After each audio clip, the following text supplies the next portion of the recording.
Now, 3, 2, 1. Yeah. Yeah, so if you come to YouTube and Twitch, you can see us on there too, and you can come hang out and see the full show. But I'm seeing some hellos. Hi, Sly. Hi, Cherry Red, Doc Martens. Hi, JJB Watch. Oh my God, I never say that right on the first try, but thanks for coming back to watch the show this week. What did everyone think of the What If finale? Like, let's start there. Start sending your thoughts in the comments on TikTok, in the comments on YouTube and Twitch. We want to hear what you thought of this week of the finale. Are we grateful that this show is finally done? You can see my What If shirts hanging out in the background on YouTube and Twitch. I've got it hanging out just off camera here. I have a lot of feelings about this show being wrapped and about all the exciting announcements we have to share tonight, because we have at least 2 exciting announcements and possibly a third, depending if I get an email during the show. So fingers crossed there might be 3 announcements tonight. But I don't know what the third one is. Including one that Marissa and I don't know about. A surprise for everybody. It's so fun. But let's start with you, Marissa, and then Alexis. Like, just very high overview while people are getting settled and everyone's sending their thoughts in the comments. What do you think about us finally being done this cursed show? You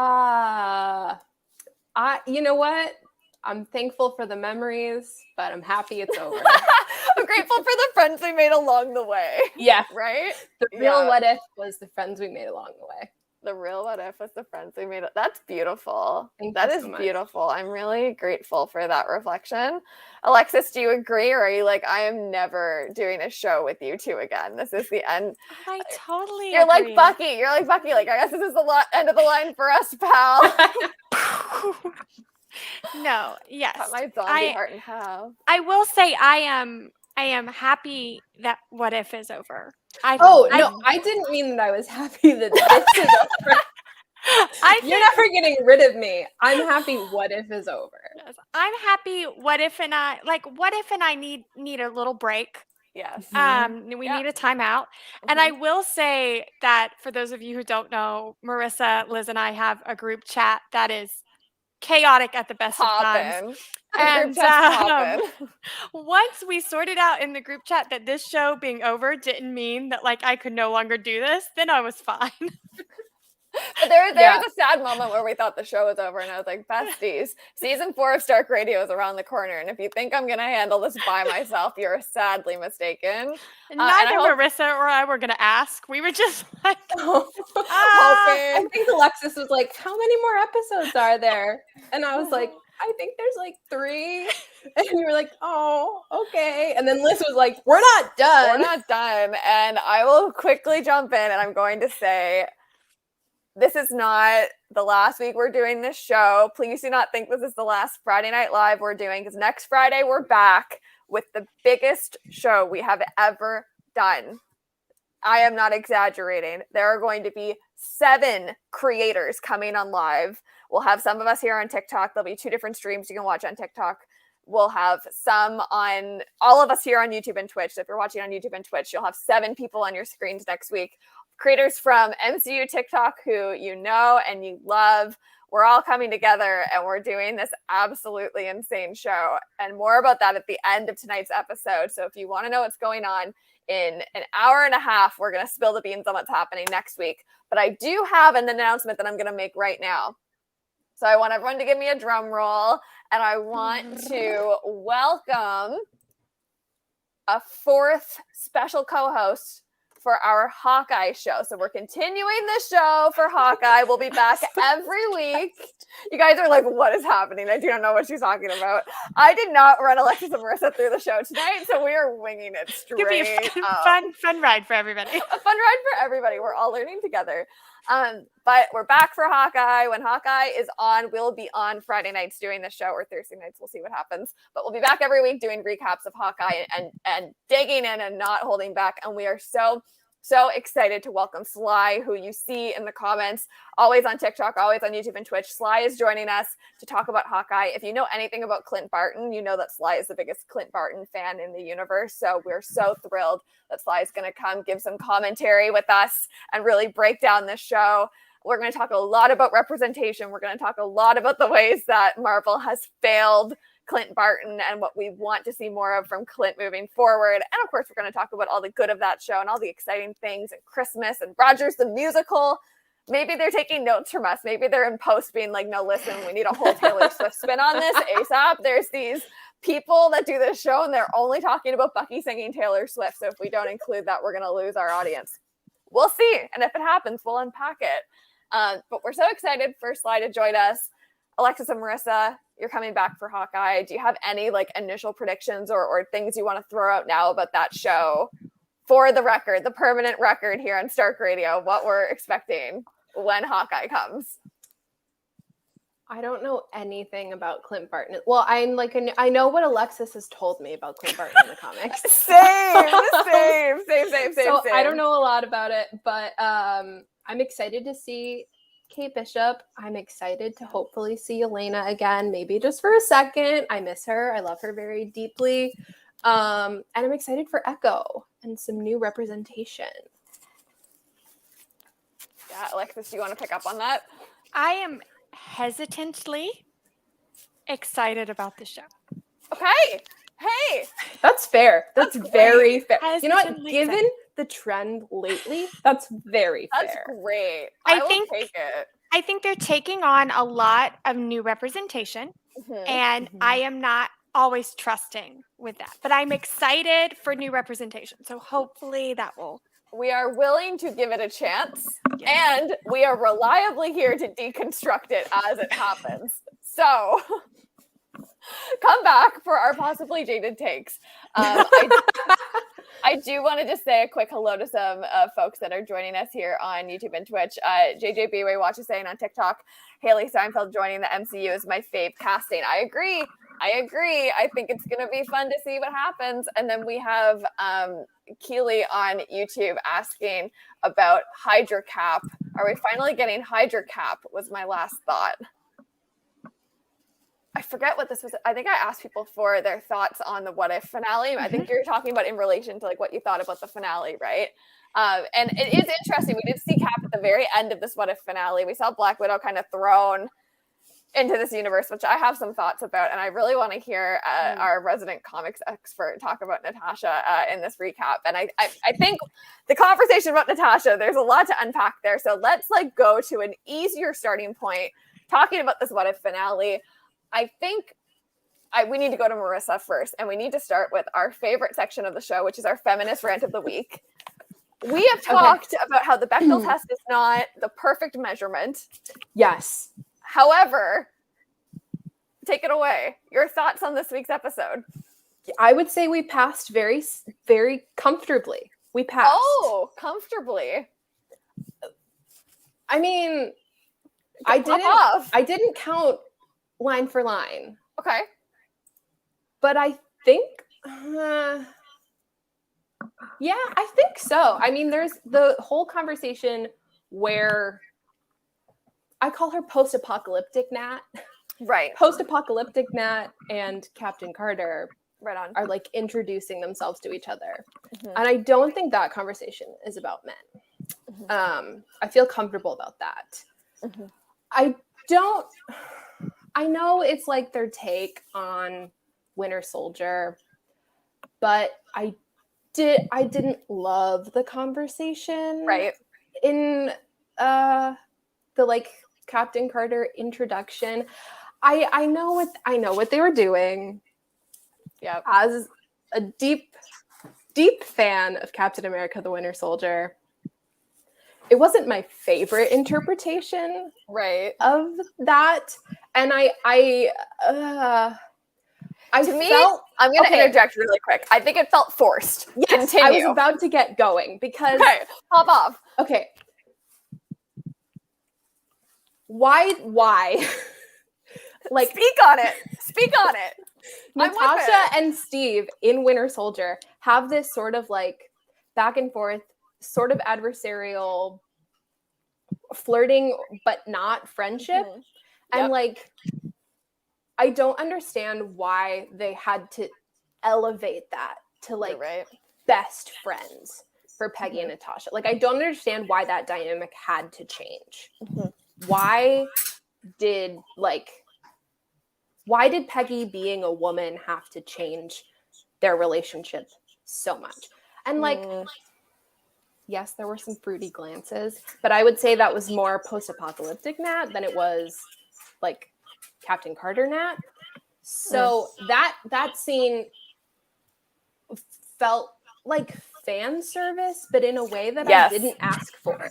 It had the same energy as an Endgame when they did the scene with all the women together. It was like, Yes. see, look, we know how to write women. We'll put them all side by side. Yes. It was And like, oh, we know how to write women friendships. We will force them together. And then all of their knowledge of each other will revolve around the men in their lives. Because Peggy's like, I know about you. Like, this is your dad. And it's like, there's no other fact about it. I know Natasha's family is very important to her. Okay. Like I understand the nuance of saying that. However, I was like, of all the nuance of Natasha, like that is the point you're going to zero in on. That one. Yeah. That was also interesting to me. Sorry, Alexis is being very quiet right now, but I just have a lot of feelings about this relationship. That was really Alexis is interesting being to me. so like, patient. Can we just like applaud for a second? I can like see it. Truly, she's I'm listening. getting ready.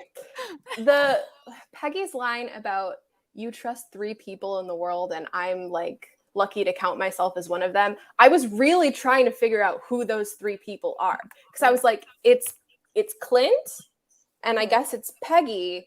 Who is the third? Is it Fury? Is it Yelena? Because like I was like, maybe it's Yelena, but then because she mentions Alexei, like we know that it's also Peggy knows about Alexei. And Ivan. How? We have some claps coming in. People are agreeing. Leah P saying the best part of What If finale was Peggy Nat. This is going in a whole other moment, but when Peggy leaves and she like looks back at post-apocalyptic Nat, that okay, let's park that for a quick moment because I want Alexis to jump in here. And Alexis, I really want to hear your take on this. And please, in particular, I'm getting really heated. Let's jump back to that. Like, who are the 3 people that are trusted piece? Because you really like lit up when that was brought up too. So your turn to pop off. Go for it. Well, I think my whole vague issue with the Peggy Nat situation was we had talked about this in the Captain Carter episode, right? That like sometimes What If draws parallels that are too direct that then raise more questions, right? So like in the whole Winter Soldier bit, like I knew what they were trying to do, right? But then my question is, how is Peggy exactly the same as Steve? Right? For that friendship to be so similar. Yep. And like if she's not exactly, or like if she is or isn't exactly the same as Steve, I didn't know why we needed to change the name of the accountant. Like I didn't know why that needed to become a man's name. Why couldn't that, like either they're gonna be the same or they're not, right? Which was odd. And then we get to this like, I know about Ivan. And I know about Alexei, which Ivan to me feels like deeper knowledge than we really already had, right? Like that's not a name we have really delved into in the MCU. And Natasha doesn't even know. Right. She doesn't find out. No, I love that we're popping off. Let's keep it going. It goes back to this main point that the biggest critique that we've had of this show from episode 1 is that they continually redraw the line of how much knowledge you need to have to enjoy the show.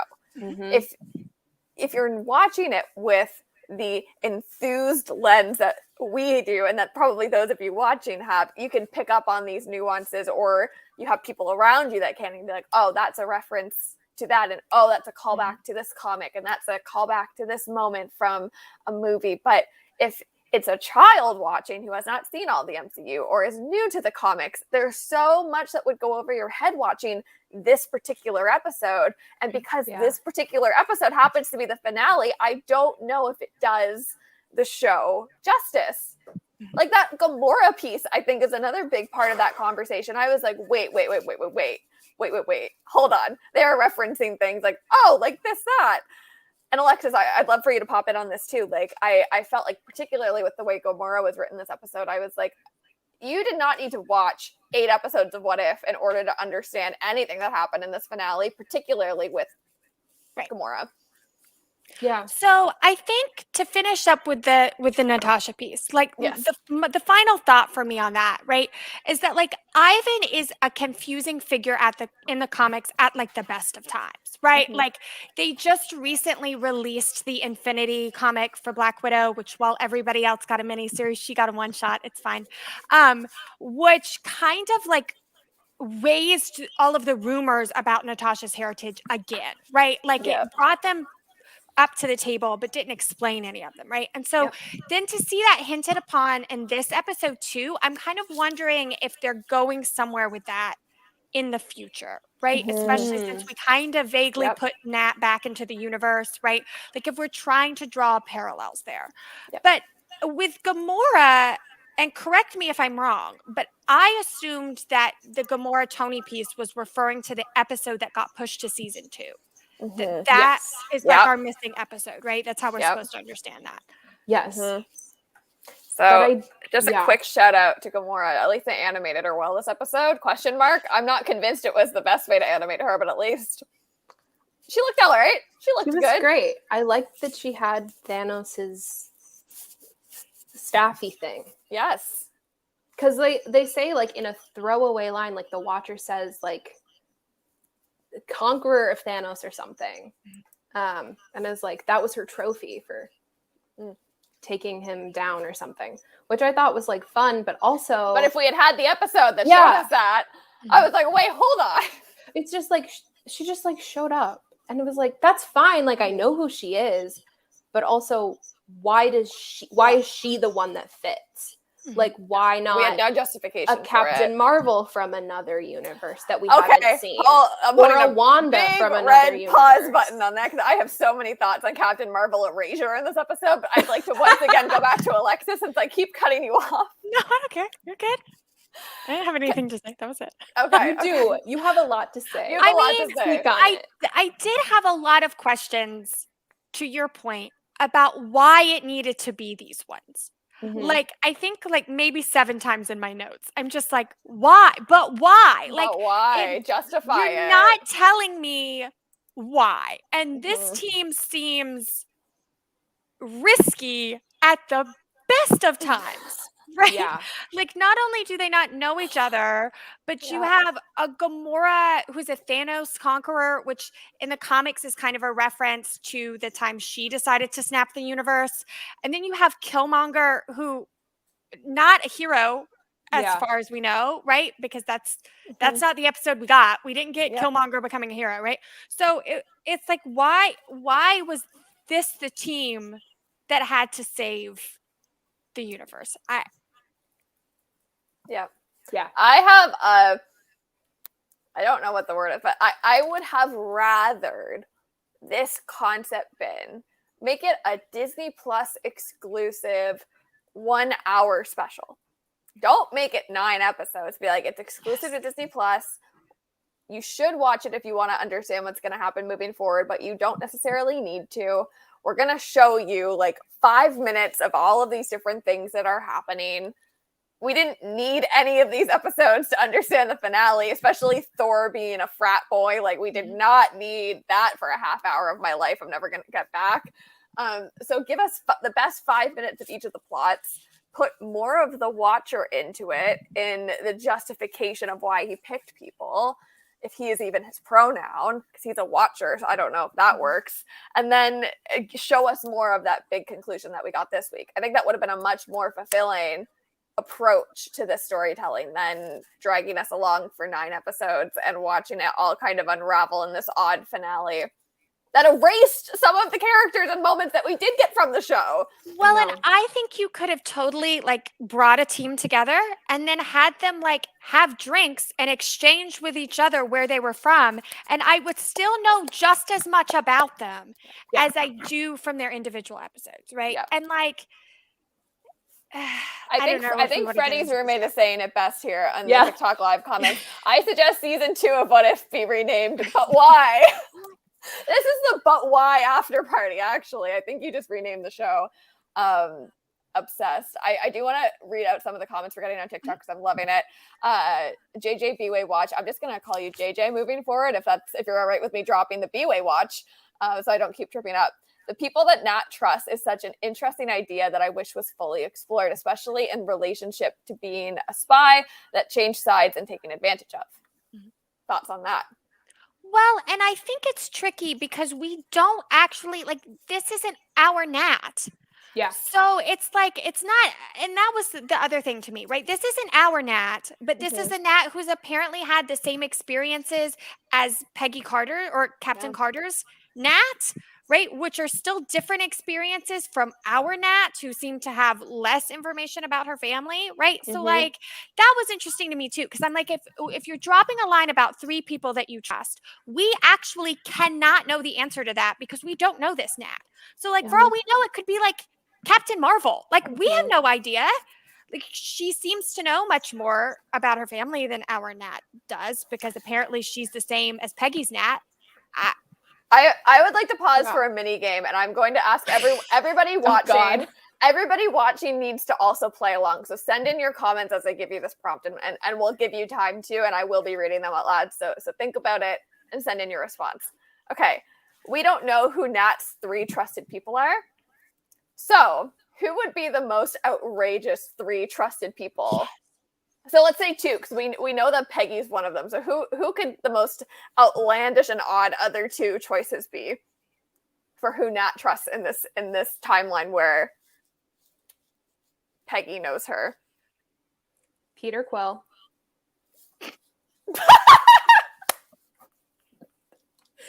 Definitely. That was like literally not a name that was even in my head. Okay, Peter Quill. I was like, who are the characters I trust the least? We have McNally.Reese is saying Tony and Thanos. We have Freddie's roommate saying Red Guardian. JJ saying Scott Lang. Oh. I think Scott Lang is like a great choice, like in like a very like heartwarming perspective. Yeah. I would say like Anthony, like the rant. Oh my god, the ant from Ant-Man. Like, you know, like I rant, but he has an ant. Maybe like the ant and like. Can I be controversial? Yes. Please. That's what we're here for. Pop off. I feel like if I was the Natasha in our universe, that I would not find Clint Barton to be trustworthy, since he lured me in under false pretenses, apparently had a family while we were gallivanting through Budapest, and then decided to go off and off a bunch of people when he got sad. I don't know, like, left her to run the world on her own. I don't know that I would trust Clint Barton. Pop off. Wow. Pop off. You did that. Wow. And you know what? You're right for it. I agree.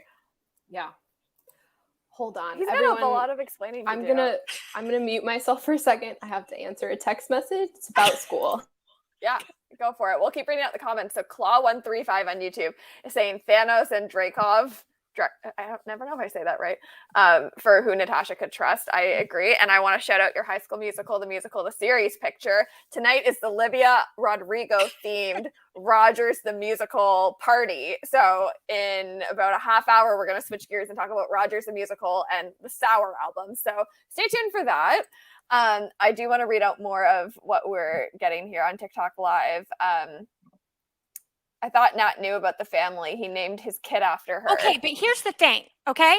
So we know that at Alexis some didn't point, have a response ready at all for that. We know at some point that Nat knows about the family, but we don't know at what point that is, right? Mm-hmm. And the problem with the original Avengers movie is that it implies a certain closeness between them, right? Mm-hmm. And you can't tell me that I'm wrong, because Marvel published a tie-in comic to their Secret Avengers 616 story that had the same Budapest story, but it faded to black with them in a hotel room. And there was no reason to write that story in 2012 if they weren't trying to imply that the two of them were together.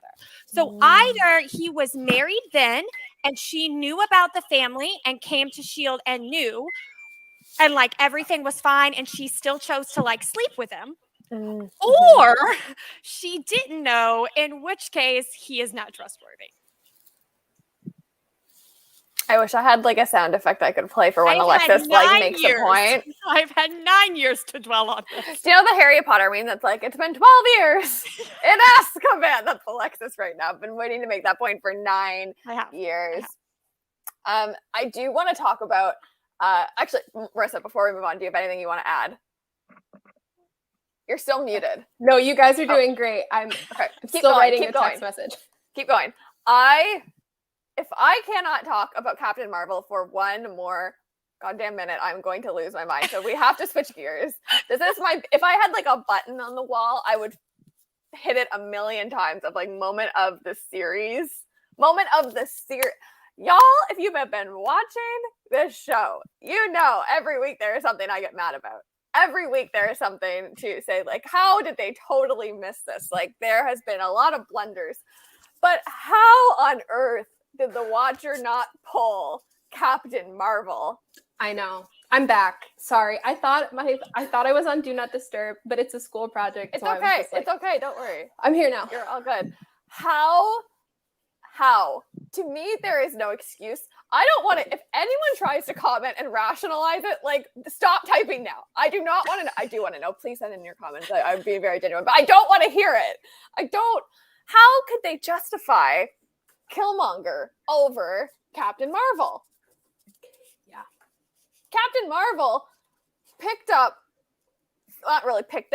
ran into Thor and brought him to the center of the planet and held him in the center of the planet for Ultron. It wasn't Thor. It was Ultron. Mm-hmm. Y'all know what I mean. I'm mad about it. Who wants to chime in? Yeah. The only rationale I can think of, and that's enough for Marissa tonight. We don't need any rationale. I'm kidding. No.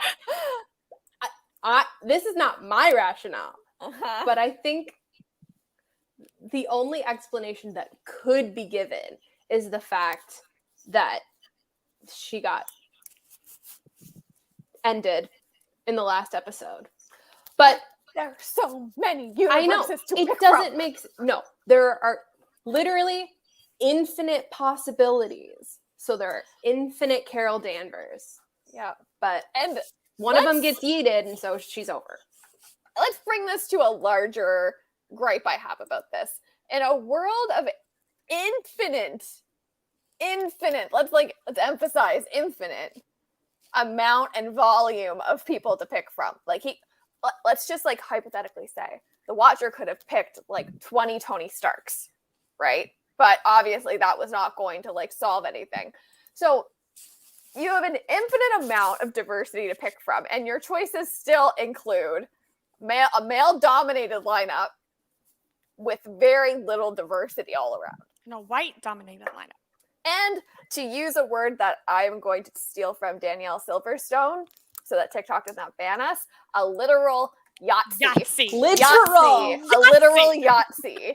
And that is the Guardians of the Multiverse. I understand Shang-Chi is new. I understand. But I really thought he might show up. I really thought. Or a Xiaoling. The dragon. Jimmy Woo can be Darcy? A Guardian of the Multiverse. Here's my thing, okay? And I have this same tiny issue with Doctor Who, is that they're both predicated on the idea that somebody is watching the universe because humans are endlessly fascinating, which as a human is confusing to me because we're really not. But if you're watching the universe and humans are endlessly fascinating and you know everything about them, I don't understand why with eons of studying the human race, your answer is mostly white men. Yeah. How does that make sense? Speak on it. I only took psychology for 7 years and it doesn't make sense, let alone an eon. No, all that. Wow, my chair is squeaky. You exist for all of time and you still choose the patriarchy? Yeah. All that happened is, I feel like from a production standpoint, they chose the stories that they wanted and thought would be the most fun. And then they were like, well, I guess that's the team we're stuck with. You could infinite possibilities. There I could have had Alpine. There is a rich diverse world in front of you, and you chose white men. And I would like to call straight it a white men. A couple of the gripes on your point, Marissa, and I'll let you react first. Leah P on YouTube saying, also, out of all the Thors, why frat boy Thor? It was a funny episode. So therefore, he's qualified to save the multiverse. It's that's the game of the show. That's what they got stuck with. They made their choice, and now we have to deal with it. I think Howard the Duck would have been more productive. Honestly? Or Alpine. I am imagining little tiny Alpine with Mjolnir. That is what I wanted to save the universe on Bucky's shoulder. We could have gotten Frog Thor. We could have gotten Frog Thor. Yeah. And Alligator Loki. Yeah. Sylvie. But no. Sylvie. Frat boy. Sylvie has literally traveled through the multiverse. Didn't we learn this in Loki? But this raised all sorts of questions about how the multiverse is actually working. It's true. I took notes for you, Marissa. I'm have not a whole even. section that's just like Marissa. I have to. Speaking of Marissa, I need to understand. I need to call out a comment from Leslie Nopestan177, which I have to say, what a great TikTok username. I love Leslie Nope. Wait, OMG, you and Missa are friends? Yes, we are. Hi. Y'all don't understand. The three of us. Let's just like cool for a second, because TikTok will ban passionate women talking about the things they're passionate about if we go on for too long. So let's like recenter ourselves. Not me popping off about sexism on TikTok, but that's a live for another day, maybe next week. Talk more about it later. Let's give everyone a little bit of insight about what happens behind the scenes, because I think a lot of people think like, these three go live and like they have some fun and they talk about what if, but like there is a lot that's happening that I really want all of you to understand and like know about. So we plan this show literally all week. Like before the episode comes out, we're talking about what we should do. When the episode comes out, we all watch it, we discuss it then. And then from the show coming out until the time we go live, it's like almost constant that we're talking, but not just about this, about everything happening on TikTok and everything happening in the MCU and life. There's a lot happening here. We have a lot of thoughts about this show moving forward and a lot of thoughts around like just everything. So that's where I'll end. And if someone else wants to chime in and tell me I'm completely wrong, feel free. No, I was going to say, like, I think my favorite thing is like the show will come out. Marissa watches it first. Gives us a litmus test for how it's going to be, right? And then like all week we're talking about like the MCU. Marissa and Liz are sending actual TikTok videos. I still don't know how to do that, so I'm just vaguely describing them so everybody gets confused. Like I'm complaining about my cat burning its paw. Like somebody else has a crisis going on. We're all designing like merch together. Like it's just an endless like. And this is what it's like to wake up. A bag of sprinkles. This is what it's like to wake up after you're the first to go to bed, because for me, I'm the latest time zone between the three of us. And so sometimes I wake up and the conversations continue. And let's just pretend my air conditioning remote's my phone. So some days I wake up and it's like 24 voice messages have been sent. I'm like, okay. And I open it up and it's like, Alexa sent like 10 minutes worth of voice messages. So I'm sitting there like, it's like a podcast every day. I'm like, oh, what are my besties saying today in the group chat about sexism and Alpine and comics and gardening and Only Murders in the Building, which I watched this week. Only Murders in the Building. Are y'all watching Only Murders in the Building? Let us know, because we talk a lot about that and I'd love to do a live. Maybe when the show ends, we can do a live kind of talking about the series and what we thought of it. Yeah, I think we've got like 2 more episodes or something. Yeah, I know. Okay, so Sly agreeing with us. I just want Alpine and Lucky hanging out for an entire show, honestly. I think pop off. Thank you. I think we need to go like, I did my series, What If I Was in the Writer's Room? But actually, dear What If writers, please listen to Bucky's ex-wife. Please listen to Grace and just write fan fiction. We just want to see our favorite characters having fun and some Alpine. Or like the most absurd thing you've ever seen. Don't give us like a word for word copy of the first Avenger, except Steve is a woman. Sorry. Pop off. Sorry. Alexis? No, I was just going to say that I think there are times to admit when you need help. And maybe instead of writing fan fiction, you could just buy it from someone who's already done it better. And that would kind of save us all time and energy. Because like I don't know that I want these. I don't know that I want to see the fan fiction from these writers in particular. It's true. Feels like a scary place. Yeah. Alexis, I have to ask you a question that I'm not Oh, no. understanding here. McNally.Reese says, I want Jeff. Alexis will understand. Oh, Alexis does understand. Jeff is a land shark. Yes. What? I'm familiar. I'm familiar. And Have you unlike seen Natasha, he has his own series on Marvel Unlimited now. That's an Infinity comic. what? Mhm. What? Yeah, it got Okay. multiple issues, unlike Black Widow, which got this many issues. A Is shark? that the art heist one? Yes, it's the art heist. Okay. I'm going to Shark. read that eventually. Yes, Liz, do you Land ever shark. see people with the profile picture of Yep, like the cartoon shark yep. in the blue background? Oh, I That's thought that was like a joke I wasn't a part of. Well, now you know. Oh.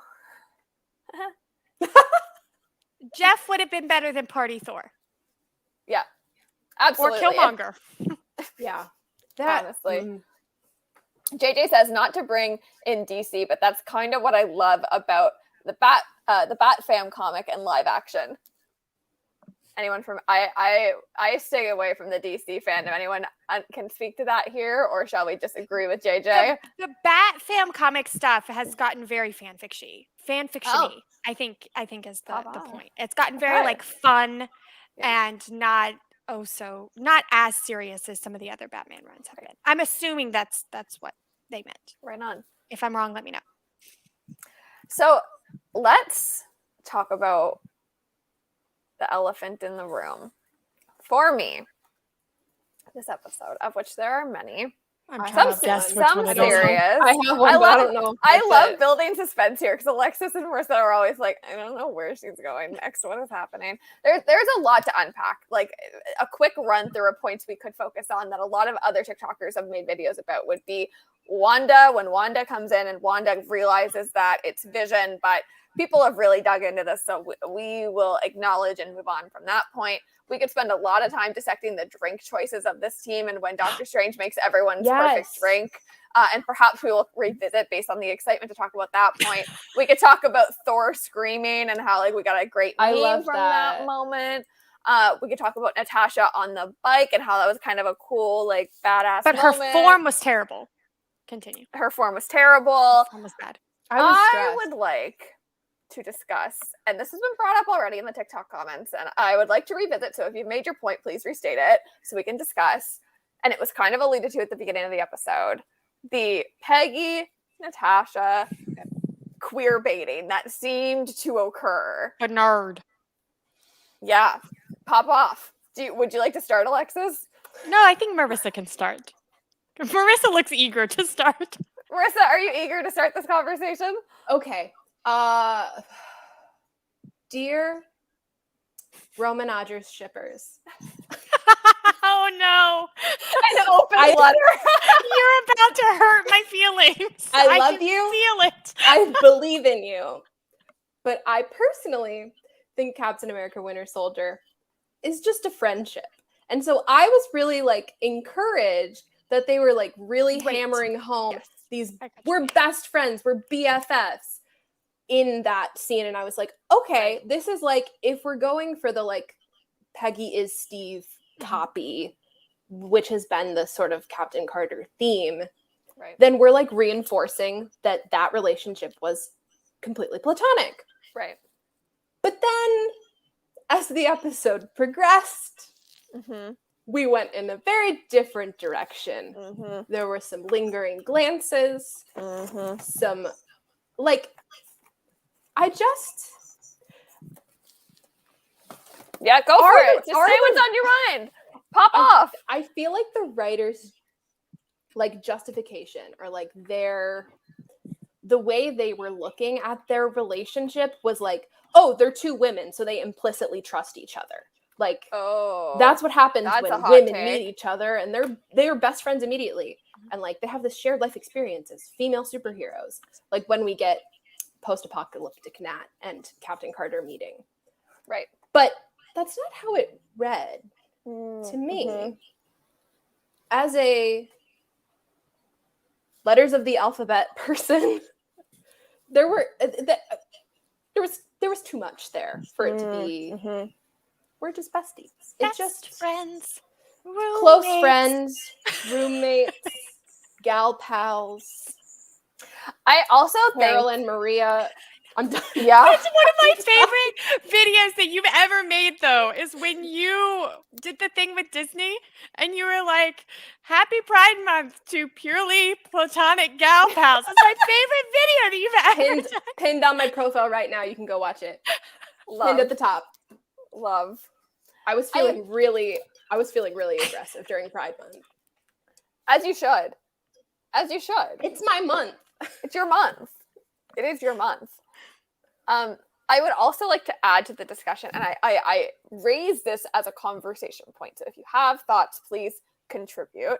I also feel like it was proof that the writer's room did not know how to write women, as if we did not have enough examples of that in this show. Yeah. The fact that we watched this friendship and there seems to be this communal sense of, oh, that felt very like queer coded, is like, to me, indicative of this idea that people that don't know how to write women characters, I'm trying to be very careful with my words here, people that don't know how to write women characters tend to go towards like a sexualization route versus a human route. And it's you see that in the history of media, like, period. That's just like a known phenomena. But with this show, it's like it should have been easy to write two strong female friends reuniting, and instead it left all of us with like this question mark, which to me is like, oh, it just shows that this is like a systemic problem in how you write your characters, and it wasn't maybe so specific to these two. But I am very happy to be wrong about that if other people have opinions on it. It was just also, it was very inconsistent, right? It also bothered me because like we have this setup where like I'm supposed to believe it's an exact parallel to Winter Soldier, right? But then it's not, because Nat has to help Peggy win the battle in a way that Steve didn't need help, right? Like Steve didn't need help winning against Bartok, right? But like Nat had to help Peggy. Why does Peggy need so much help? All the time. Why? Right? And then later, like, they're fighting together again, which is like this power moment, but it's also like, I feel like one of you could have done that job, right? So it was just like the way in which they wrote their female characters wasn't consistent in the episode alone. Like, it was just like, they're strong. No, they're not. They're strong. No, they need help. They're strong. No, they're, they're best friends. No, they're in love. Like, what are you doing? Sorry, I got yelly, but that's good. Those are that is what this show is for. And as women, we're not going to apologize for getting yelly about what matters to us, period. And I don't say that at you. I say that at the universe in general. So please don't internalize that. I want to bring in the comments that we're getting, and please keep them coming. Lizzie O on YouTube is saying, just gals being pals. And I hope I did that emoji justice. Claw135, to Roman off Roger shippers, you share, I don't everything's a tongue twister tonight. To the Roman Roger shippers, you scare me. Nat is gay. Happy face. I am starting to believe that a lot more. Yeah. She loves to sit in ways straight people do not sit. It's just, she loves to put her feet up on. It's the meme. It's the peanut butter sandwich scene. It's the peanut butter sandwich scene. It like all of Endgame. She never has her feet on the floor. But that's a conversation for another day. This is genuinely like a realization I'm coming to this week. A bigger conversation than just one episode can encapsulate. So we'll come back to it in future space and time. JJ is saying, I do a lot of videos on queer baiting, and the fact it was the finale was an interesting choice. I also wish What If took some of the cues from Agent Carter, who characterization wasn't perfect, but seems like there's more thought coming on that. And there was another comment from SJ.Hirsch that says Peggy never trusted anyone in Agent Carter. Not that Cap Carter was anything like Agent Carter, but it's true. Mm-hmm. And I have a lot of hot takes on Agent Carter, but it is true that she was very distrustful in that show. So, like, how in this different universe did she actually become so trustful of Natasha? I will also say, because this is my big pet peeve that nobody cares about, but you all are here, so you all get to deal with it, right? I care. Like, Agent Carter establishes that, like, Peggy knew to speak different languages because she was in the field all the time, right? Mhm. And, like, so by proxy, we can kind of assume that Steve would have picked them up quickly as well because he had idyllic memory, right? So, like, one of my big issues with Winter Soldier has always been that Steve and Nat never speak in Russian because he would know Russian. That's where he was during those 3 years in the war that we don't know anything about, right? Unless you read that comic. So, like, this was also another opportunity to have Peggy and Nat speak in Russian, especially since it's been canonical in Agent Carter that she speaks it. But, like, also, on this point, one of my favorite, I could give you a shot-for-shot remake of Winter Soldier just from my brain. One of my favorite moments in that scene is Batroc speaks in French to Steve, and he answers in French. And I mean, I think we need to have a bigger conversation about Steve speaking French in the MCU because I speak French, but whatever. I just love that he speaks French. Yeah. But Peggy didn't. And Peggy speaks French. Like, she has spoken French before, right? Yeah. So that's such an easy thing to include in the episode, and I don't understand why they didn't. They already had George St. Pierre. He could have... It's because the intellect of the show did not allow it to happen. They needed to keep it... And I don't, it is a dig, but I don't mean it in a dig and the show wasn't smart. I mean it in a dig, like, no character was given the opportunity to have that kind of nuance. Not one. It's not even nuance. It's in the movie already. That's what's weird, right? You're going to copy this scene word for word, but, like, when it comes to the points where a woman could shine, where a woman could win her own fight just the way Steve did, when a woman could speak another language just the way Steve did, those are the choices that you chose to lack the nuance on? Yeah. Like, that feels like a choice to me. I want to revisit one of the first gripes we made about this show, Alexis, going back to our roots of anger, and that Steve did not need a Megabot or whatever the F they called that monstrosity. I don't care what it stomps. Although I do like that is specifically what it was built to stomp, because those things should be stomped. It was just one of the many examples of, like, women need more help than the men do in this universe, even though there's an infinite amount of possibilities that could happen. We're going to choose the ones where women are still oppressed. Okay. And with that, I want to wrap our conversation. And there's still, I still have to make a major confession. I really have to own up to y'all about something. And I need to make, like, this is my formal apology. This is my apology tour, my apology era. Last week, we talked about what are your predictions for next week's finale? And I was like, my only one is that Doctor Strange is going to be, like, super annoying and frustrating, and, like, he's going to ruin the episode for me. And once again, Doctor Strange proves that he is the worst because he proved me wrong, and he was neither of those things this episode, which actually kind of makes me right, because I am mad that he proved me wrong. Why did it have to be him? Let me finish my point. Let me finish my point. Y'all didn't even let me make the point I was going to make. Please. And when I do, it's going to be the last thing you expect to hear, all of you. So let me finish. Doctor Strange was not the worst this episode because he finally put a drink in everyone's hand, which we have not seen since Age of Ultron. Doctor Strange finally had the rational mind to say, listen, we are going into multiversal war. Let's just chill for a hot sec and, like, have a quick old drink of choice together. Not even to say they're alcoholic beverages, but just to have one and, like, bring the tone down a little bit. And I am all about that energy. And I was like, you know what? You have your martini, sir. You have your little fruity sangria, whatever. Here, I have a photo here for YouTube and Twitch. You have your little cheersy cheers in a margarita glass with a lemon, Stephen Strange. You pop off, king. And that's where that point was going. But if y'all want to pop off about Doctor Strange, y'all know that's my favorite activity on this show. So please, the door is open for you. I just don't understand why it had to be him. Why? Why is Because he they're the setting one? him up. Why is I know. you It's part know of a it. bigger thing. He's supposed to be more sympathetic. He's supposed to be proving his power, his leadership, blah, blah, blah. But why?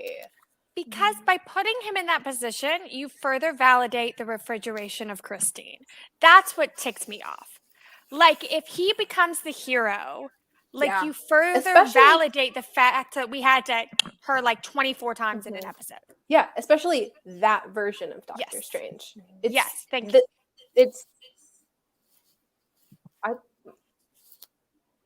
Why did he get to be the big hero of the episode? It's true. Why? Yeah, and then he However, go ahead. No, I was going to just pull up the photo. He gets the big important task of watching Killmonger and this Ultron fight for the eternity of time. Which just feels dicey Mhm. at the best of times. The man couldn't even give up on Christine. Like, you know what I mean? He But he has made like maybe a handful of positive choices next I to think his that's like stretching it. 7-gallon bucket of destruction, and you're going to trust him after again watching Humans for eons with like the most important thing in the multiverse. It's the whole However, like second act of this episode. I watched it, but I would prefer not to think about it. see, I made lots of notes about you in the second half of this episode. Okay, let's talk about this Why? for a Because second. it Oh, makes thank no you for the sense? gifts. Thank you for the gifts on TikTok. Much appreciated. I will say we have merch dropping so that Alexis can help support her cat's burnt paw. So stay tuned for ways to help support the show. Gifts on TikTok are appreciated, though. That felt like the right moment to pitch that, Alexis. But Thank you. yes, Go for I it. want to do a notes comparison because y'all take notes every episode. I never have. And for the And you first took time, them this time, didn't you? but I I- didn't. what? Liz did. Marissa, you facilitate this then. You and Alexis and I will go through our notes. Okay, well, Alexis made notes about me, I so I would did. love to know what they Yeah. are. In 2 sections. One was a note that your next upcoming viral TikTok series needs to be you explaining why everyone got the drink that they got. I don't know why that has to be you, but that felt like a you kind of thing. So Yeah. that was a note, right? I appreciate that. I don't drink, so Okay. I can do the series. Liz will do this. Liz- I volunteer. take it. I will hype it up so much. Watch out, I world. also had a comment about Natasha's hair, that I liked Natasha's hair better in this episode, and that had a dash Marissa, as if you now need to validate my choices about people's hair. So that was one. And then I had a big section about why the Infinity Stones are still confusing, and everyone needs to shut up when they say that they know what the rules are, because you don't. And that was See, a big you- block of things to talk to you about. We had a whole conversation about it off live about how the Infinity Stones still work for Ultron in the multiverse. That but was then- the 10 minutes of voice memos. It was. But Yeah, then confirmed. the Infinity Stone Crusher business didn't work. So it's Mhm. nobody knows anything. Let's just agree on that at least. Nobody knows anything. I don't think Marvel even knows what they're No. doing I don't think they do most either. of the time. Um, Oops, controversial. I Okay, would- Liz, I what would are your notes? I'm going to share in reverse order because the first thought I have about the episode should be the last thing we say about this show. So before I begin, Oh, but I have Marissa- something I need to pop off about. okay, this is your pop off. Pop off. Did y'all watch the post-credit scene? Yes. Did you watch the post-credit scene, Liz? Unfortunately. Okay, great. So we all know what happened in the Captain Carter episode We do. surrounding the parallels, the first event. I want to see just Alexis quickly is in the getting ready. chat. Please drop like a hand raise emoji if you remember Alexis and I doing episode 1 of this series, trying very nicely to not ruin our reputations over our feelings about that episode. That's And okay. now we're at I'll the do it. I'm ready. Yeah, continue. We all know about the Steve and Peggy, Bucky and Steve parallels or reversals. And I feel like they're just digging themselves into a hole. Why did they do that? Why? Because that is Winter Soldier. What are they trying to do? Can I just make the comment? And I don't really understand where this comes from, so maybe someone else can enlighten me as to why my brain did this. But when the scene was playing, I immediately had "This Is Me Trying" by Taylor Swift stuck in my head. And I'm still trying to unpack why that connection was made. Alexis, over to you. I had many scientific questions How about the efficacy of how. Yes, that's a whole other thing. I was stuck on the like, why do you keep harping on Stucky situation? But then secondarily, is he alive? How is he alive? Is there actually anybody even in there? Well, and also because we just got the kind of, gal pals glances between Peggy and Natasha, and then Steve is back, which felt like very much like rude. And then I was confused by the science. And then I'm sorry. I have a lot of feelings about this episode. I'm just going all over the place. Okay, but then give us like a hot 5 rundown, like the five points on this. Like, just run us through it. Okay, it's just one more thing. I don't have 5. Okay, that's fine. It's just when Doctor Strange said the same thing that happened to you, love. I was like, we're conflating Steve and Peggy to what happened in episode 4. We're saying that those are equally justifiable. Those are ethical choices being made. That was just a whole other thing that I had a lot of feelings about. That's Alexis, sort of like, I need to hear your thought on that. On what? On the fact that they were both apparently in love equally, and that makes violence okay? That thing? Alexis, unrelated fact, we learned is a 2nd degree black belt in which type of karate? Isshinryu. Yes. Isshinryu karate. she's ready to go. I also just have one other note, and that is, that's a lie. I have 6 pages of notes, so there's not just one more. But on the Hydra Stomper, there was also a moment where for some reason I thought it was going to be Bucky. I don't know why, but that was my thought. And so could you imagine? In my notes, what I wrote that I didn't realize, like hand to God, did not realize until after the episode, was instead of, is it Bucky, what I wrote was, is it a fish? No, Alexis, don't pull us back. I Don't did. pull us Please back, pull us man. back. Please. Fish stands rise in the chat. Bucky is a fish. Hold on. We gotta pull it up one more time here. I still have it queued up. Wait, maybe I Barn don't. stole a Jeep. Who ordered the calamari? You almost ripped my arm off. You're supposed to be the Queen of England. Barn stole a Jeep. Oh, Bucky. We have a great comment on TikTok. Yes, read it. SJ Hurt. I think Dottie Underwood should be in the Hydra Stomper, but not many people would know her. Pop off. I think that would be great. Dottie is the most underutilized character in the MCU. That's my hot take. More on hot takes. I know soon. Stay till the end of the episode and you might hear more about hot takes that we have and other people who might have hot takes. And when y'all can hear our hot takes. This has been a great introduction to that. We've been I'm really trying to egg people on about this. Is a really big announcement that we're making at the end of the episode out tonight.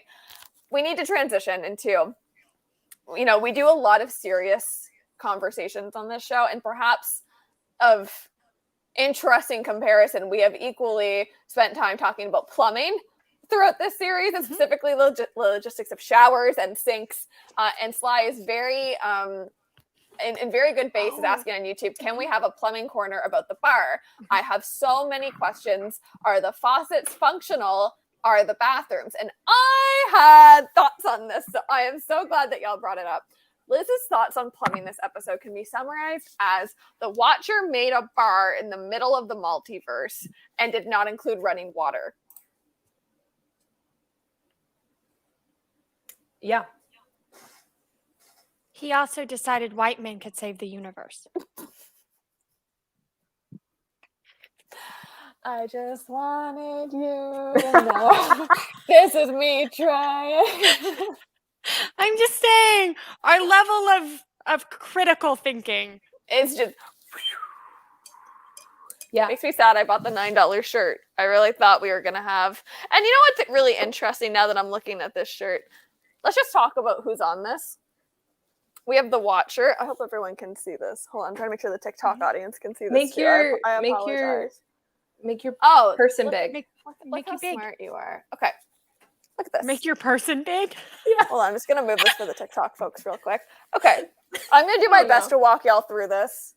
So we have the Watcher, and then we actually have the Guardians of the Multiverse here. We have Killmonger, Thor with like the swooshy hair, Natasha, not with the hair from this episode, but what looks like the hair from a few episodes ago, Peggy, Gamora, and then you have Black Panther, you have Zombie Steve Rogers, okay, and then Stephen Strange in like the actual like garb he was wearing this episode, and then the Hydra Stomper.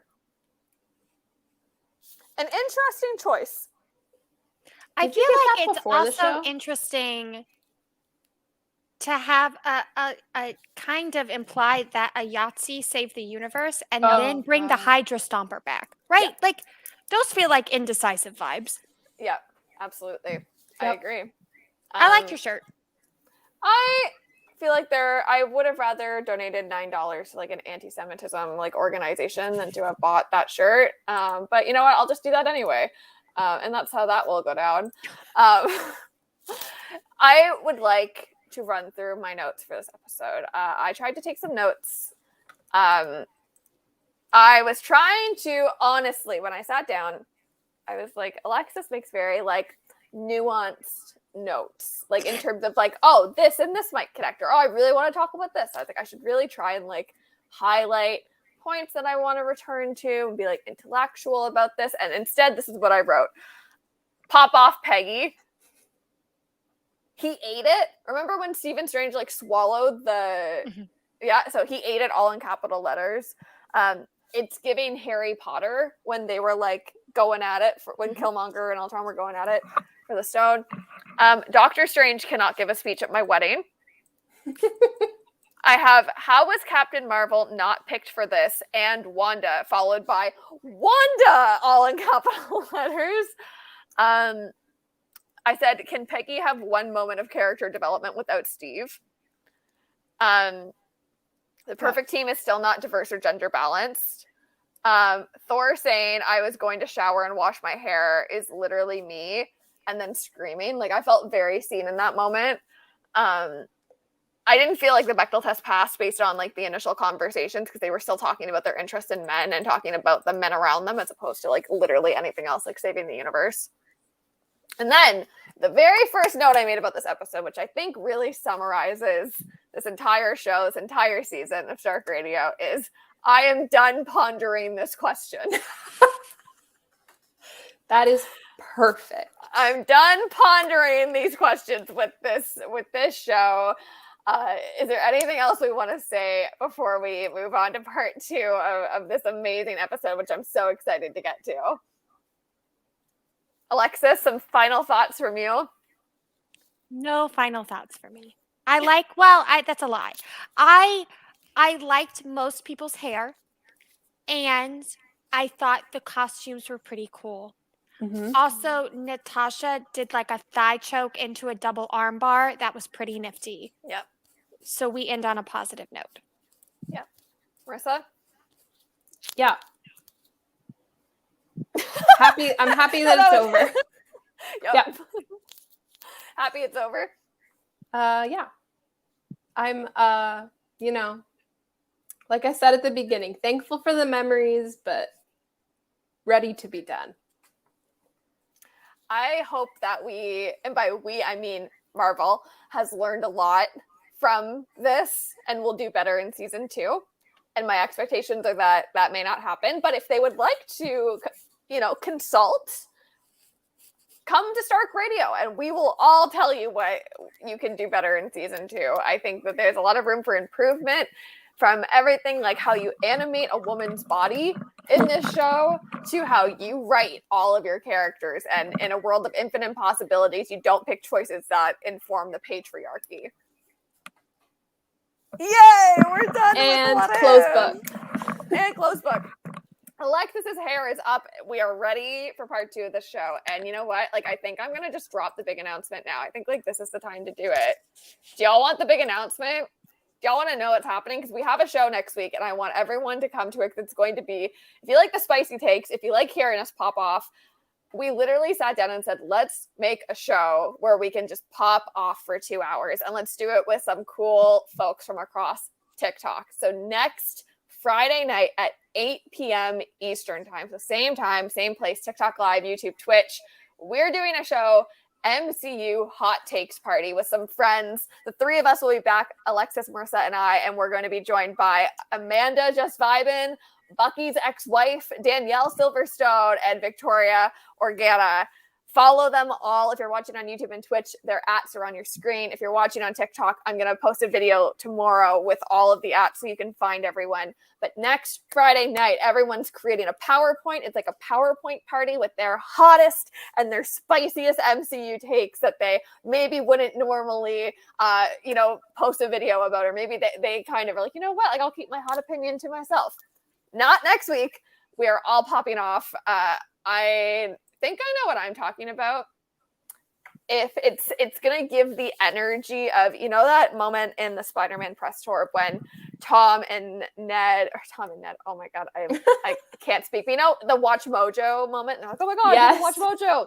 That is the energy that I'm bringing. It's gonna be about the patriarchy, obviously. It's going to be about the MCU, and it's gonna be channeling some Watch Mojo. So those are the hints for what I'm going to talk about. Okay. But do y'all want to drop any hints about some things you might be considering, or some thoughts you may be having about what you want to talk about next week? Watch Captain America: Civil War. Say less. If you need say less. If you need a list to pregame the party, we should do that. We should make like a Captain America: Civil War. Yeah, just for me. Just for me. I don't know that I have a teaser. Okay. Mine is kind of like a what if, but better. Say less. We need it. If you've liked this show, you're gonna love what Alexis has to say next week. I'm so glad y'all are excited. I'm seeing some yes. I love all those people. I'm gonna make a bingo for it. Oh my god! If you make a bingo for it, send it to us and we will share it so everyone can play along. Please do. Please do. I'm so serious. It's gonna be so fun. Next Friday, 8 p.m. Eastern time. We are so excited. It's and I want to make this point, and I want to be very clear that, and I posted a video about this on my TikTok earlier today, we really need, as a community, to take the steps that we can to come together and show that we support each other as creators, because TikTok can be a very singular place in that. It's hard to see the community that we actually build unless we come together and we show that we support each other. And that's part of the reason why we're doing this show next week, is to come together and show that you can have spicy hot takes and you can still disagree and support one another. And we can create a community that is not about toxicity. And I can't say the words that I want to say specifically because TikTok might ban me for saying them, but of all the horrible things, we can come together and we can not be those horrible things and still support one another. So I hope y'all can make it. And if you have a hot take about the MCU, you should also prepare it for next week, because you might have a chance to share it with us and have us react live on the show. I'm so excited. I'm so glad that we finally got the news out. We've been planning this for a long time, so it's going to be so fun. And you'll be able to rewatch if you can't come. And with that, y'all, if you're not watching on YouTube and Twitch, now is the time to go over, because I made a graphic that's going to blow everyone's mind, I hope.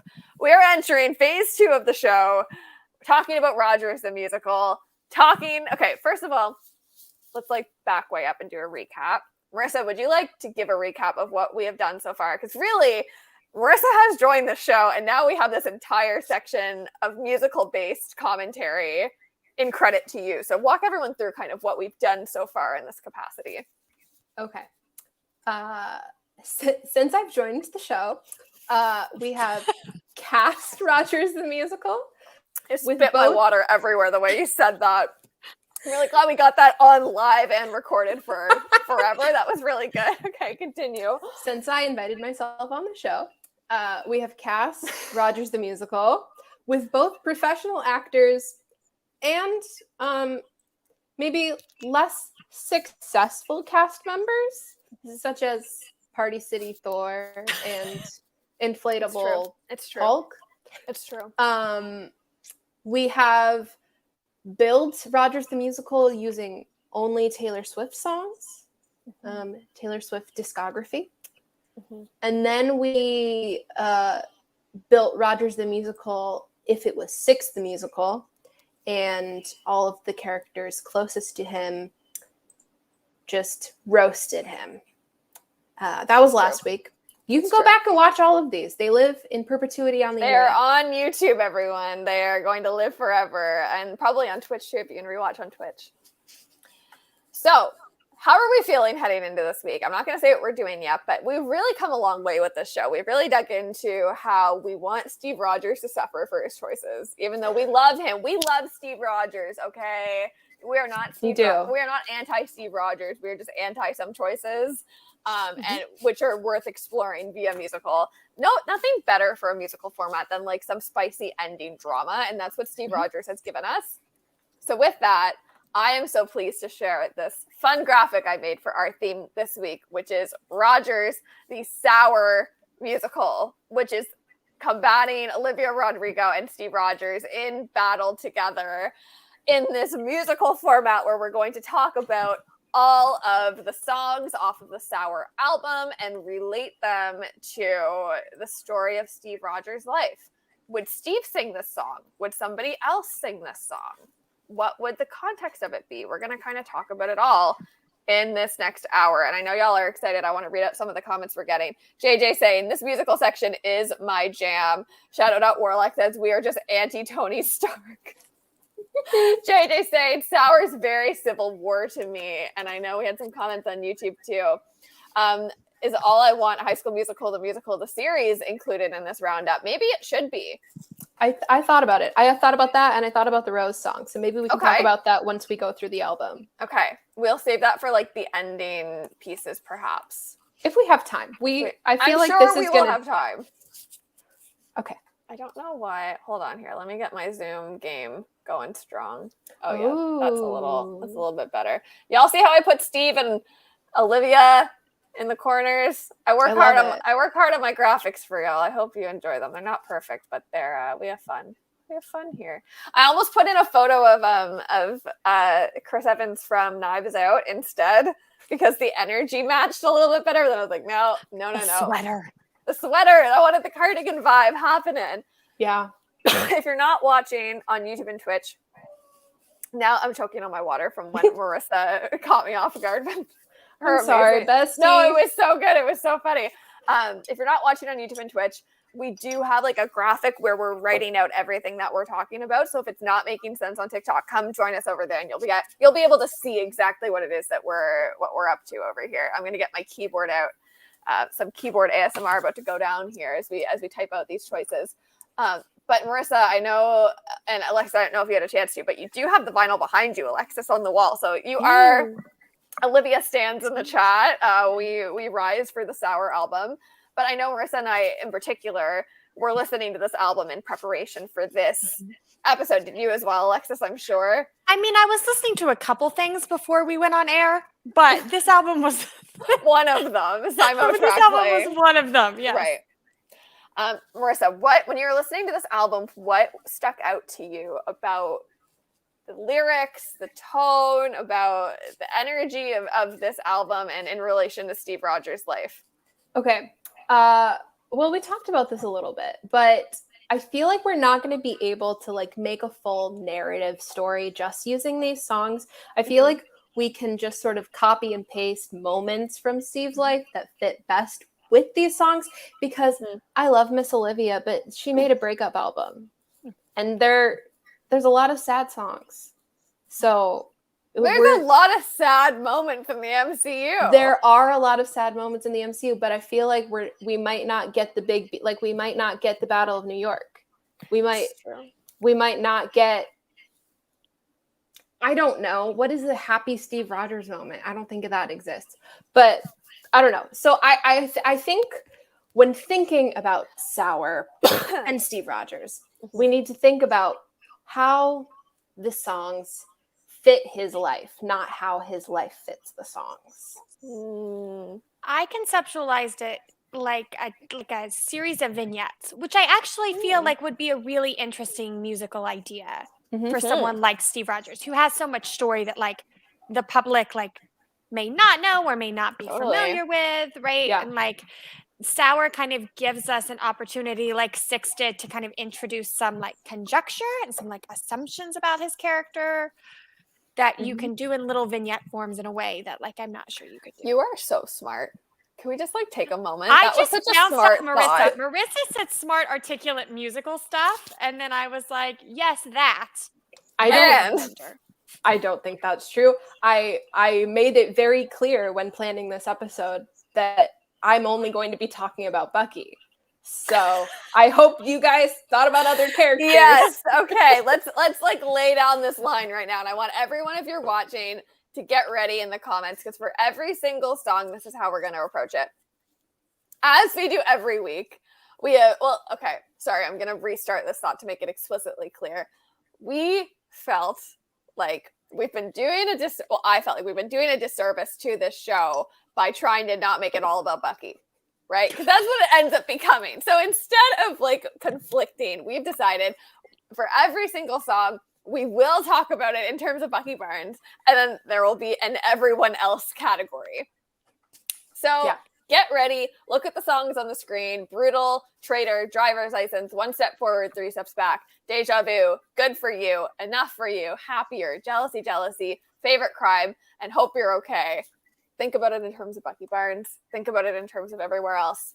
My thoughts when I was going through this album, I had many, obviously, as I always do. I feel like some of these songs have very obvious moments and choices that not necessarily are Bucky Barnes. And then some are a little bit harder and require a little bit of like extrapolation. So like I really thought about other characters that would sing that song to Steve. So I have a little bit of like some twisted takes around like kind of like what we did last week, like seeing Steve from another perspective. Or from a very like specific perspective, right? And how some people's perception of Steve Rogers, a la Tony Stark, is so niche and specific and not at all the universal Steve Rogers experience. So there's also some of that floating through my head as we look at these songs and think about how to construct it. I know there's songs that I just want to jump right into, but I think in order to do the album justice, we should go in the order of the album. Do y'all agree? Yeah. Okay, so let's start with Brutal. I think the way we should do this is like maybe for every song, one of us here on screen can talk about like our interpretation of the song and like the lyrics and like the focus points, and then we can kind of talk about it in terms of the character. So does someone feel particularly passionate about Brutal? I do. Oh no, I am particularly passionate about Brutal because this was really in culture in general outside the MCU, like Brutal was such a moment of like the pop punk renaissance, right? And obviously there's everything that went down with Paramore and Hayley Williams with this song and with Good for You and all the different pieces from that angle, but specifically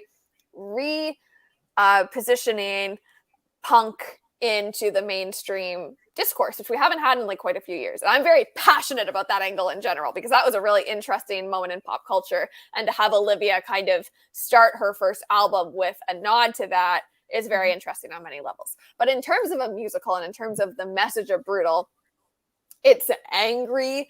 It's looking at everything from that bird's eye view. It's not focusing on a one specific moment so much as it's just a feeling. It's a feeling of everything is brutal and everything is going wrong. And I couldn't tell you one specific thing because I feel everything because I'm a teenager and it's all encompassing. fucking love that. I think that's maybe the first F-bomb I successfully maybe dropped on live in a while, but I just love that energy. And it is so relatable to, I think, the rage of Steve Rogers, which we don't really talk about. We talked about the rage other people have for Steve Rogers, but I think in terms of his anger, we see so little of it because he's such a, I say proud in like a kind of noble way. Like he really prides himself on his core and his center and his goodness and all of the Steve Rogers stuff. I'm sounding like Tony Stark right now. I'm like cynical about it. So I think it's interesting to consider what moment in the MCU is Steve Rogers particularly angry. And I didn't really get to land on like a moment that felt right to me, but I wondered if you two or if anybody watching had thoughts on like a moment where Steve Rogers felt particularly angry. And not angry because he's like the only one fighting Thanos, but just feeling like it's brutal out here. That is really interesting because I had an immediate answer for Steve, for brutal. Hey, yeah, pop off. It's tiny Steve trying to enlist in the army. Wow. Tiny Steve enlisting. Yeah. He goes to like 5 different like enlisting sites. He puts like 7 different addresses. He gets real pissed at Bucky when he says, "What am I going to do? Like collect cans in my little red wagon?" Like he wants He's it. angry. Yeah. It's brutal out here. But I also have a Bucky answer. But Alexis, go first. So I think in conjunction with not talking about Steve's anger, one of the things that really annoys me in the MCU is that we also don't talk about Steve's depression. And I feel like this song has a little bit of a bent to that. So I thought more being stuck in the future, like being like not after he wakes up, but like not the moment he wakes up, but like a little bit after, where he's like, I'm resigned to stay here now and everything is different and this isn't what I wanted. And like I'm going to have to choose to move forward. And like I just like see all of the lights and the sounds and the technology and like the spice and the food and like all of the things that are really kind of like abrasive that he wasn't used to. But I also have a Bucky answer. So I think we have to bring it back to this idea of the musical, right? Because sometimes we get so lost in the songs. I think we forget that we're supposed to be talking about this in terms of Rogers the musical, which frankly, the musical is the excuse for having the conversation as opposed to anything else. But I think both are interesting. And we've talked about in 2 episodes ago when we were doing the Taylor Swift analysis of Taylor Swift music as a musical, we talked about this idea of, do you start in the future and set the story and then go back, or do you start at the beginning of the story? Right. And those 2 ideas are both of those, right? You have the enlisting in the army and I'm angry about it, and that's the very beginning of this. Or do you go to the future and then you rewind and come back to that point later? I think both are valid, so let's keep both on the board for now as different options. But let's also talk about Bucky. I know y'all are dying for the Bucky conversation, so please pop off with your Bucky choices, and I'm going to try and figure out how to format this on the screen so it's a little more easy to read. Go for it. Okay. I feel like, because to me, brutal is angsty. It's not just like mad or angry. It's angsty. It's like, I am frustrated in my situation and I'm stuck here. So to me, it's Bucky on the run in Romania right before Steve shows up. It's in Civil War from the like whatever Bucharest like title card through Steve showing up in his apartment. That's so interesting. Gosh, that's a good one. Thank you. I like Guys, that one. I really told you I couldn't think of anything but Bucky. Yeah, I like that. Did I spell that right? Yeah. I need to make words. It's just like me being like, did I spell it right? Did I say it right? I feel like that's all I say on this show. No, that is really... Is that right? Okay, JJ B-Way Watch wants to know, is the show in order of the album, or do you put the songs in order of the story? We're talking about the order of the album, and we're going to figure out the plot We're gonna figure out if we need to do some switcheroos as we go here, but we'll stick to the order of the album. I also want to call out what JJ just said above, which is Brutal is very Wanda during Civil War. To me, joining Steve's side, Brutal is Steve while he's doing the performance circuit. Yeah, it's kind of like an overarching story of Captain America: The Winter Soldier in a way. Could also be considered that way. But Alexis, it's a lot. Alexis, I know you have a Bucky choice, so let's hear it. It's not a choice so much as just like a gut reaction, right? And I think when thinking about this album, I thought of this more in terms of like loosely like a last 5 years where things aren't actually like in order, like they kind of jump around a little bit. So you're looking more for parallels. And I thought of Anna Tindler laying upside down on the stairs. Right. And her always thinking about Anna Tindler. Right. She's like upside down on the stairs and she captions it with like, it's brutal out here. Right. And all I could think of was Bucky and Falcon and Winter Soldier waking up on the floor by the couch with the dog tags. And like that is kind of a parallel for Steve waking up in the future. That's kind of like Bucky being like, I'm here and I'm vaguely sane and I'm pardoned and Steve is gone. And this is not what I wanted. Why are we so good at this? Why are we so good at this? We really are. We have these. Okay, I need everyone to know we have these ideas like immediately after this episode is ended. Like, it's true. We'll finish the live. We'll close all the conversation and everything, and then like 10 minutes later, one of us will be like, "Wait, what if we did this? What if we spun it this way next week?" Oh, I really like this comment from Leo P on YouTube. You could do Brutal like Satisfied from Hamilton. That's interesting. I feel like there are a lot of songs on this album we could do like Satisfied. It's true.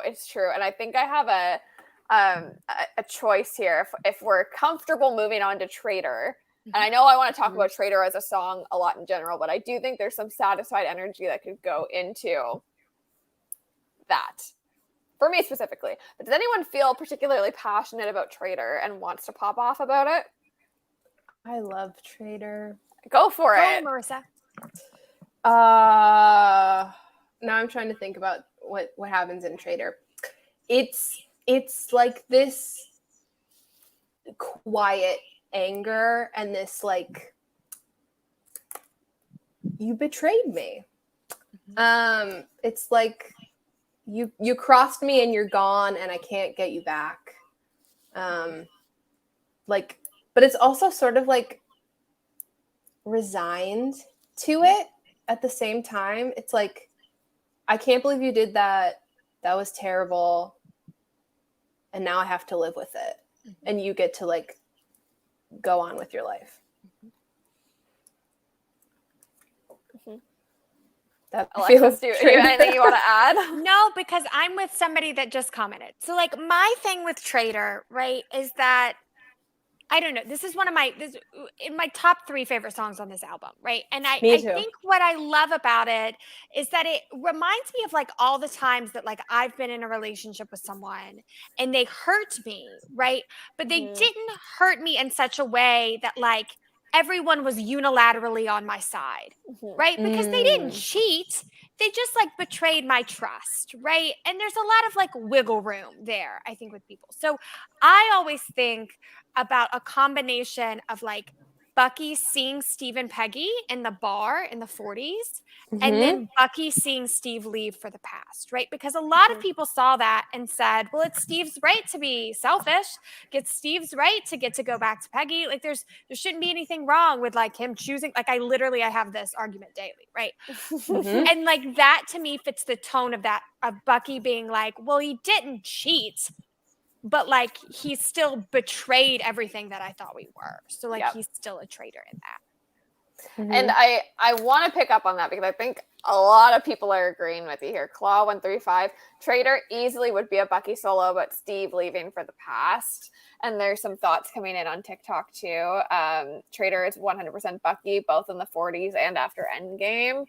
You feel like that's reflective, Alexis, of kind of the side you're standing on with this? Oh, yeah. 1,000%. Yeah. So I'm about to pop off with my friend, and I'm saying my friend Allie Hamby from Twitch. I knew It's this is where very you were gonna go. Tony to Steve in Captain America Civil War. And Allie, I could not have said it better myself, bestie. I am so glad that someone else is saying this, if you can't tell by my energy about it. I think y'all are completely wrong. There are songs on this album that are way more Bucky Barnes than Traitor. Because don't group me in this. My answer to all the anything. songs is going to be Bucky. Like, so just be prepared for All that. of the songs are going to be Bucky, but No, I I don't know, I feel know. that passionately about No, Traitor. listen. Here's the thing. We're not debating about if the song is appropriate for Bucky Barnes, because every single song on this album is appropriate to Bucky Barnes, which is why we have the Bucky Barnes lane for each of the songs. But in the nuance of Bucky Barnes, which, you know, that is my lane that I think about, like half of my brain power of every moment of every day is thinking about the nuances of Bucky Barnes, unfortunately. Why we're friends. That's why we're friends. And I think in the nuance of Bucky Barnes, Traitor is not at all how he would perceive Steve. For an encyclopedia of reasons that might have to be my hot take on next week's show, because I'm not going to waste our whole show talking about it. I think, and I'll talk about more where I think my choice for Bucky comes, like the true Bucky Barnes later in the show. I don't think he would ever consider Steve Rogers a traitor to him. He loves Steve Rogers so much. Like I don't think he would feel betrayed for Steve making the choice he thought he had to make in the moment. He trusts Steve more than anyone. I do think Tony has called Steve a traitor every waking moment of his life because of some daddy issues and baggage, and would absolutely look at Steve at any moment and say, you betrayed me and you're never going to feel sorry, blah, blah, blah. Especially, that's the whole purpose of Civil War. Olivia Rodrigo sat down and said, let me write a song about Civil War, and she wrote Traitor. So that's, Allie, I'm very glad you agree with me on that front. But I do agree there is a lot of Bucky in the song. And with that, I will say, Alexis, I do agree with you. I'm just also very passionate about the Tony angle. And my anger is not at all directed towards you. It's anger directed at the mention of Tony Stark in my live, which we know is my least favorite thing to have to do. And yet here we are week after week bringing him into the narrative. But also, you're the one that brings him up. I know. It's my toxic trait, okay? So Can I give mine now? yes. Okay. Left field, folks. Left field. Let's do it. Traitor is Bucky in Wakanda waking up without Steve. Being left in Wakanda. But he knew Steve was going to leave. Yeah, but he didn't know he was going to be stuck there for 2 years without seeing his best friend. Oh, you mean like in like the rehabilitation part? Yeah, I mean, I thought you meant like when he woke alone up. in Wakanda. I get it. Yeah. Mm. Also, I just think the lyric, "You're probably with that blonde girl," is really funny because Natasha is blonde. So I don't know. I had trouble with Alexis, Traitor. say it louder. Say it louder. Say it louder. So is Sharon. Yeah. And this is where I come to yet another angle that I think is worth exploring. Traitor. Wait. Huh? I messed that up. That's I gave another you the song. wrong answer. I wrote it in the wrong thing. It's okay. Ignore what I just said about Bucky. We'll come back. We'll circle back. It But is about Sharon. It is Traitor is Sharon and Peggy's song to Steve. If it's not about Tony, it is. That's what I is. wrote down. Yep. It's about Peggy and Sharon. But Mhm. if we're going for the Bucky angle, it's also about Sharon. Yeah. It's It all Sam comes back and to Bucky Sharon. about Sharon. So, okay, Alexis, what are we writing down for this one? Why of don't I all write this, them all down? I don't care. We yes, write them all down. We have like 6 answers for In Brutal. the words of Liz, there is space for everyone. it's true. It's true. So we got Tony, we got Sharon, we got Peggy, we have Bucky. How can we run off the Bucky points again from my memory? Because I think I blacked out for 5 minutes about Tony there. I just think there are interesting parallels between Bucky in the 40s and Steve leaving. Because I think even though you may know someone leaves or you may understand someone's choice to leave doesn't always mean you're happy with it. It's true. It's true. I also think that. No, I'm so sorry. It's not about him waking up in Wakanda. Oh, sorry. You're right. I went on a rant about something that I don't believe. That will come soon, but that's not right now. You're right. Sorry. I also think that if I was to pop off about this song fitting Bucky, I also think that if you don't look at the lyrics and you just think about the bridge, which is, God, I wish you had thought this through before I went and fell in love with you. Just those lines alone, it brings me back to how angry Bucky was that Steve did successfully enlist. Like, you weren't supposed to be here. Like, I was supposed to go fight this war and you were supposed to be safe at home. Like, God, I wish you had put 2 brain cells together, Steve Rogers. Because I didn't want you here. I didn't want to have to worry about you here. But it doesn't actually fit the narrative of the song, which is about cheating. Yeah. Yeah. I think. Shall we move on? I don't even know what I wrote down anymore. Okay, let's move on. Let's talk about driver's license. Alexis, do you want to? Don't toss me this one. Nope. Okay. Somebody else needs to take driver's license. Marissa? Driver's license is hard. Yeah. It's a song about getting your driver's license and but it's driving not, by your ex-boyfriend's house. God. No, I know it's not. But go, Liz. Go. Driver's license is personally, this is like another Liz's pop culture like rant of the week or whatever, rant of the moment, because I just did this for Brutal. But driver's license is what I think to be one of the best uses of like imagery and poetry and metaphor in a song that we've seen in a long time. Like, this song is not at all about driver's license or driving to someone's house or driving by someone's house or the stop signs and the red lights. It's about the journey that you go on with someone and what happens when your journey's cut short and how you're still forced to finish what you started when you're still thinking about what you had to leave behind. I still see your face in all these moments. I still think about you constantly. I'm still driving this car. I'm still driving through your neighborhood. I'm still doing all these things. I thought you were going to be here with me. And to me, this is like, when we talk about Bucky, I'm with y'all 100%. This is like a Bucky Barnes song of like, I'm living this life and going through all these feelings and all these emotions, and you're not here to do it with me. And I thought you were always going to be in this car with me. Like, I did this for us and I did this for you, and you're not here with me anymore. Okay, now this is where it's about Bucky waking up alone in Wakanda.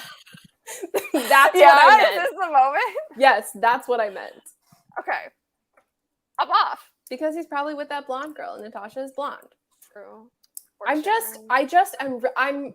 personally very angry with Steve for going on the run for 2 years and not just staying with Bucky. And so I feel like Bucky needs to feel that. Listen, I could have just said all of these songs are about Bucky when Steve leaves, but I tried to diversify the story a little bit. Mm-hmm. I respect it. Alexis, I feel like you have a hot take. No, it's not. No.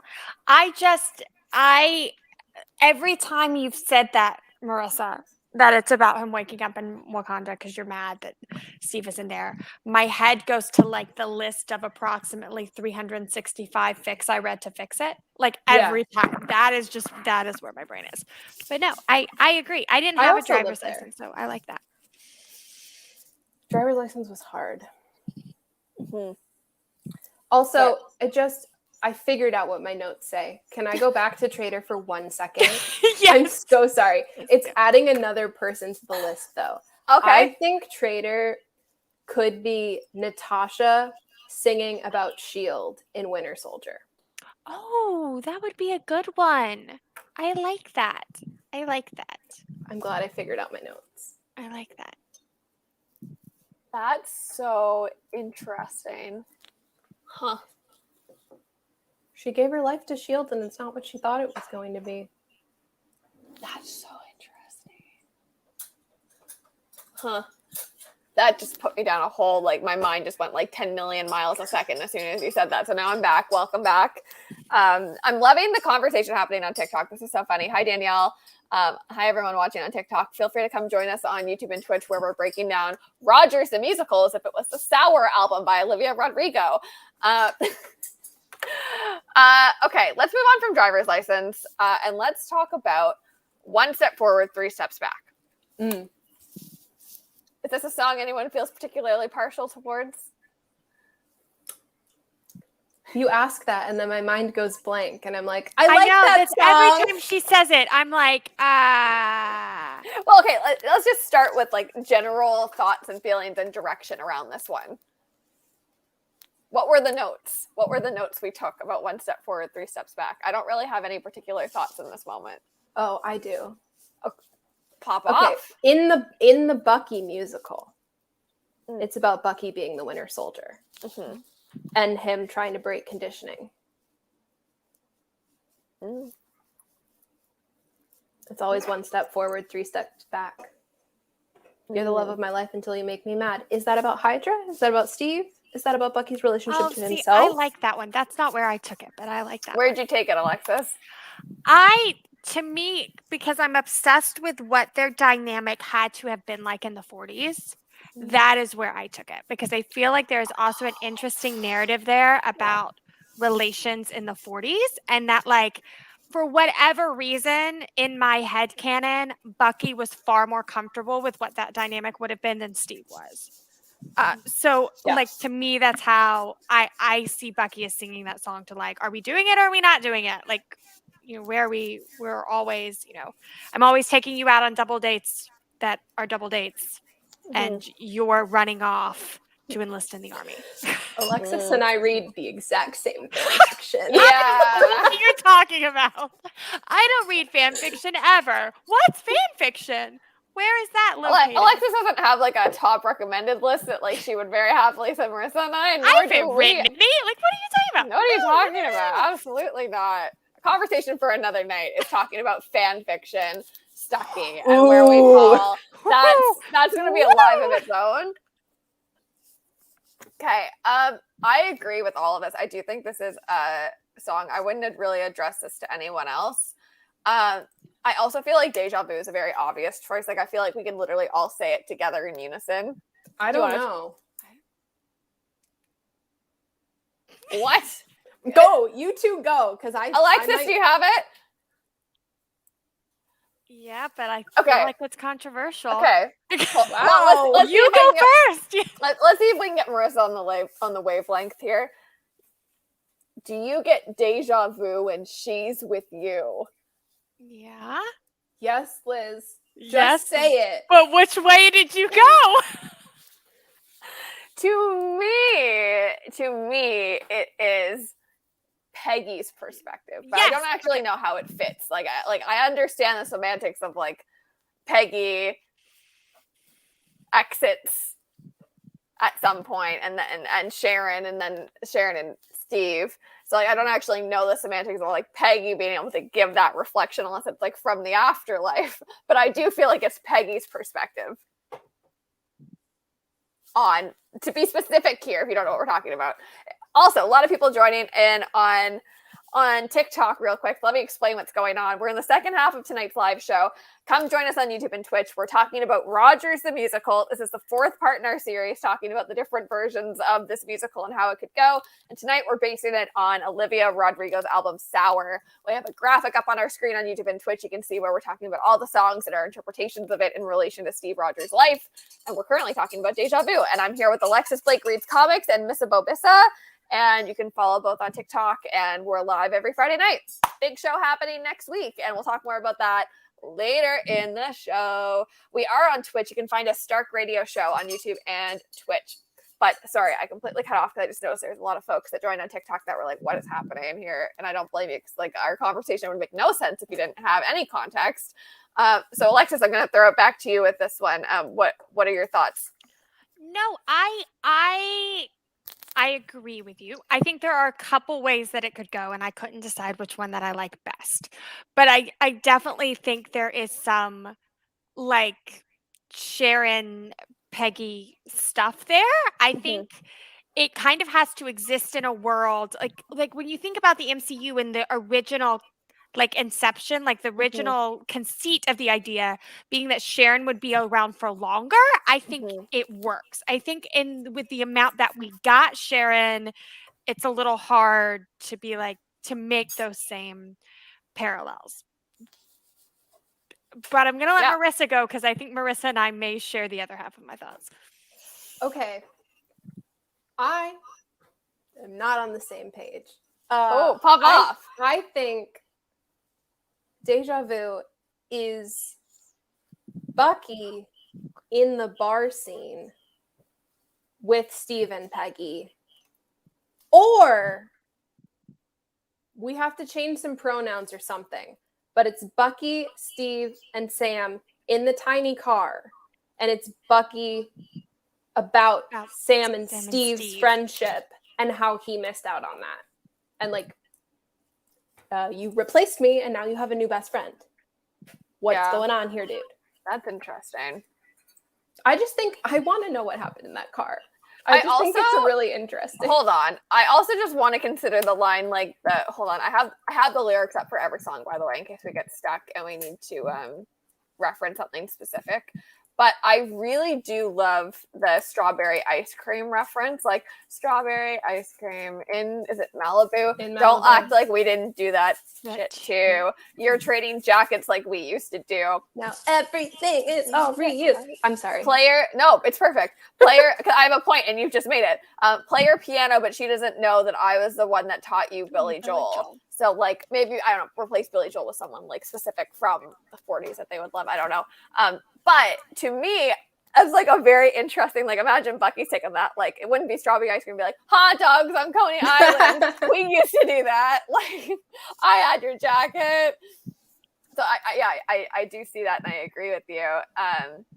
And to go back to the point of what Marissa did, which was to do the repetitive lines, I also, in terms of a musical, love the idea of all of these other characters, like regardless of which moment you pick, you have like Scott Lang, Peter Parker, Natasha, Loki, Gamora, Groot, Rocket, Stephen Strange, and they all kind of just pop their heads up from the wings, Mamma Mia style, and they do kind of like the like they do like the screaming and disappear in and out. I think that's like a fun way to include everybody. And also it's kind of a point of like, we all see what you're doing, Steve. Like, you're not slick. You're not a charming guy. Like, you are such an idiot. He operates first on sheer idiocy. That's what I've always said. Alexis, what do you think? No, I agree. I'm with you. I agree. I think it's an interesting one because I think there are it would be interesting to see if there was some way to have Bucky sing it about Steve and Sam's friendship, but have a refrain of it come back when Bucky is the one with Sam and Steve is gone. Mm-hmm. Yeah. Right? Like almost that lingering thought of Bucky being like, I'm doing the same things with him that like you also did with him. I think there's some interesting, I haven't quite got it, but there's some interesting like parallels happening there. Yeah, that would be cool. You thought about this so much deeper than I did. I was just like, this is when Bucky sings this song. Hey, no, I like the whole Wakanda thing. I was very clever. I would never have thought of that. I like that. We also have a comment in the chat from JJ saying Deja Vu, a duet where Nat is singing about Sharon and Bucky is singing about Sam. That's interesting too. It could be both singing about multiple. This is why we need JJ B-Way Watch, the B-Way Watch commentator commenting on our musicals, because you're really adding some nice elements to this. And I encourage everyone to keep your comments coming because I wish we could talk about every single one. They're all so good. But we're going to move on to Good For You. And I want to talk about a comment that just came up a few minutes ago, which is Good For You is Bucky, Claw135 on YouTube chiming in about the Bucky fit for this one. I have thoughts. Who wants to? I'm not going to start this one. Someone else can start. Maybe to set the tone, I'll just replay the graphic that I made, which is from the Good For You music video where she sets the room on fire. So good. Just to really remind us of the energy. So please, someone take it away. Okay. I'm just going to go. I feel like we might have different opinions of how this moment would go. Mm-hmm. But I feel like it's Bucky's internal monologue as Steve tells him he is going back to Peggy. Like in that exact moment of that conversation. That's fascinating. Alexis? See, I took this a different way. I always Okay. miss the memo, like the one that everybody has always agreed on. I'm always like over here. I went a completely different Better- direction for this one no, too, so it's great. Better So when we disagree. I wanted there to be like but I think in the same way that Marissa, you're thinking of like a specific moment, like it works in this one place. I think it works in a specific moment for Sam when Sam gets the shield and realizes he has to carry the legacy. Yeah. That's exactly where I went with it. So yes, I'm with you. Y'all, my notes are all over the place. Hold on. Marissa popped off. But in my version, I wanted there because I find the relationship between Sam and Bucky to be very interesting because I always wonder what Sam thinks about Steve's role in Bucky's life, right? And what Sam knows about Steve's role in Bucky's life. Yeah. So I wanted there to be some like lyric change where he references like a future therapist he found Bucky. Oh, like okay. singing that to Steve. So I figured it out. But can I jump in? Can I jump in? I hadn't thought about this, but it was for a different song. I had to find where it was. You're so funny. I want to talk about the therapy points. I think that's like a really interesting line in this song. I guess that therapist I found for you, she really helped. Now you can be a better man for your brand new girl.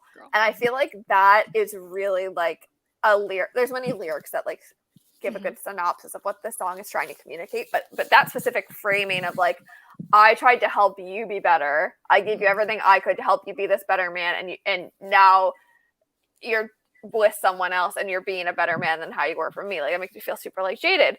And I agree with you about Sam. And I feel like this song could be like Sam at everybody. It's Sam being like, well, you left, and Bucky, you're like getting all this credit for being a good guy, and I've been here the whole time doing my best, and like Sarah, you're trying to sell the family boat, and like y'all are being racist, and y'all are being horrible. Like it's like him kind of pointing the fingers at everyone, being like, you all suck. Listen to me. I know what's going on. Like, but none of you are asking. None of you even cared to ask what I thought. If we were doing Fat Was songs, I would have had a lot more thoughts. I stopped when Steve left. It's okay. Now we should do a whole show about Falcon and the Winter Soldier. But I will say, I feel like there's an interesting parallel there because in many ways, like Sam being snapped gave Steve the support group in which Steve decided apparently that he was a person worthy of being selfish and going to the past, which I think kind of directly leads into being with Peggy, which is kind of funny. That's all. Those are all my words. That is a fascinating angle that Steve's. It's just a bag of cats up here. Group and leader. The cats. It's just a mess, and sometimes it unravels itself. I also want to just say for the Twitch audience and the YouTube audience that's watching, if you're wondering why certain words don't make the slide, it's because sometimes if you have words on your screen, certain platforms will be like, no, you're not allowed to talk about that. So I have to be very careful about what we actually choose to put on the screen in the slides, which is why sometimes I have to be vague about it because we don't want the platform to be like, y'all aren't allowed to do your musical show anymore. Oh, if you could hear our uncensored conversations. Someday we'll release some of the voice memos, not all of them, but just a handful of them, and we'll do like voice memos without context, and y'all can try and guess like what were they talking about. Let's talk about what's happening on TikTok here. I'm loving some of the comments coming in. Good for you can be when she's in hiding. That's really interesting too. Yeah, definitely. Her kind of like coming out of Madripoor being like, nope. Do you like that shield I stole for you? Yeah. You know, like Barnes stole a Jeep. It's that energy. Sharon stole the shield. Sharon stole the shield. Okay, let's talk about Enough for You. Anyone want to start with Enough for You? They all come back to the same thought, I think, right, about Bucky. Am I wrong? I don't think so. No? Okay. Let's hear it. Okay, this is one of the few songs that I actually had a thought for Steve and I had a thought for Bucky. Yeah. So, for Steve, I thought about like his relationship to the government and the image they want him to have versus like who he actually is. And like Captain America versus Steve Rogers. But I feel like if we were talking about Falcon and the Winter Soldier too, that would be a really interesting parallel with Sam and the mantle of Captain America. But then also,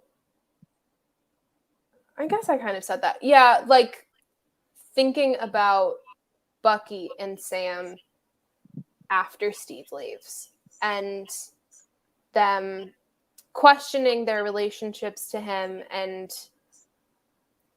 why they weren't enough for him and why he felt that he needed to go chase someone who had been for 6 years and a lot of other things that happened. I think the internal conflict of Enough for You is like, I tried to be this thing that you wanted, but I wasn't what you wanted, so I don't know who I am anymore. And that feels very much like both Bucky and Sam after Steve leaves.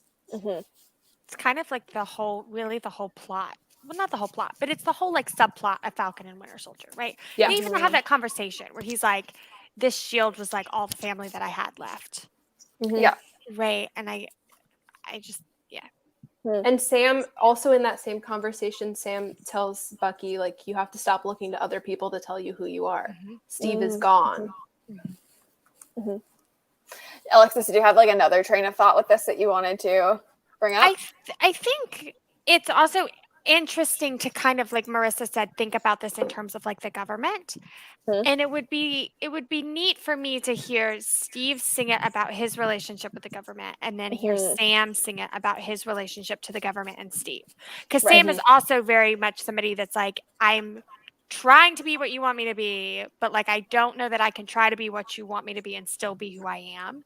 And being who I am is not going to be enough for you since you chose that arrogant white man over me. Yeah. I have another moment in time that I want to explore, right? And it's in Civil War, obviously Civil War. My favorite Civil movie. War is Liz's thing. Liz loves Civil War. I love Civil War, okay. And like, yet you don't want to talk about Tony, but you keep bringing him up. I'm problematic and I'm a triple fire sign. Does that explain it? I'm all air and water, baby. Representation of who you are that I've ever heard in my life. Okay.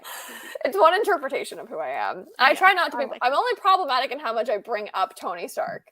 I don't think you're problematic at all. I don't think it's problematic. I just think you have to stop complaining about it when it's the choice you make. But I feel like the way you said it though was like the epitome of like, those like that trend where people are like, listen to me say this and guess what sign I am? Like it was very like, well, we know what's coming next. Like just based on the way you delivered it. Okay, I would like everyone to guess what my like 3 fire signs are in the order of them, and then I'll reveal it. If you'd like to take a guess, feel free. But there's a moment in Civil War that I think is like really interesting. And it's the point in the song when she's singing, don't you think I loved you too much to be used and discarded? Don't you think I loved you too much to think I deserve nothing? Someday I'll be everything to somebody else. And I think about when Bucky and Steve are in the plane by themselves and Bucky's like, I don't think I'm worth all this. And he's kind of like, oh my God, like and there's a line in the song that's like, I just want myself back. I don't want your sympathy. It's like, why are you going through all of these lengths for me? Like, I'm not enough for any of this. And like, even the title of the song, Enough for You, it's like, enough for any of this. Like, why are you trying so hard to save my ass after I've done so many bad things? All I want is to be enough, but I'm not.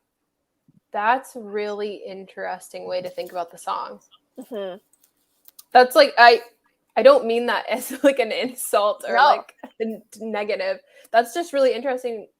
Because I guess like my gut interpretation of the song isn't that like resigned. It's more like still in the conflict. See, I interpret it as being resigned too.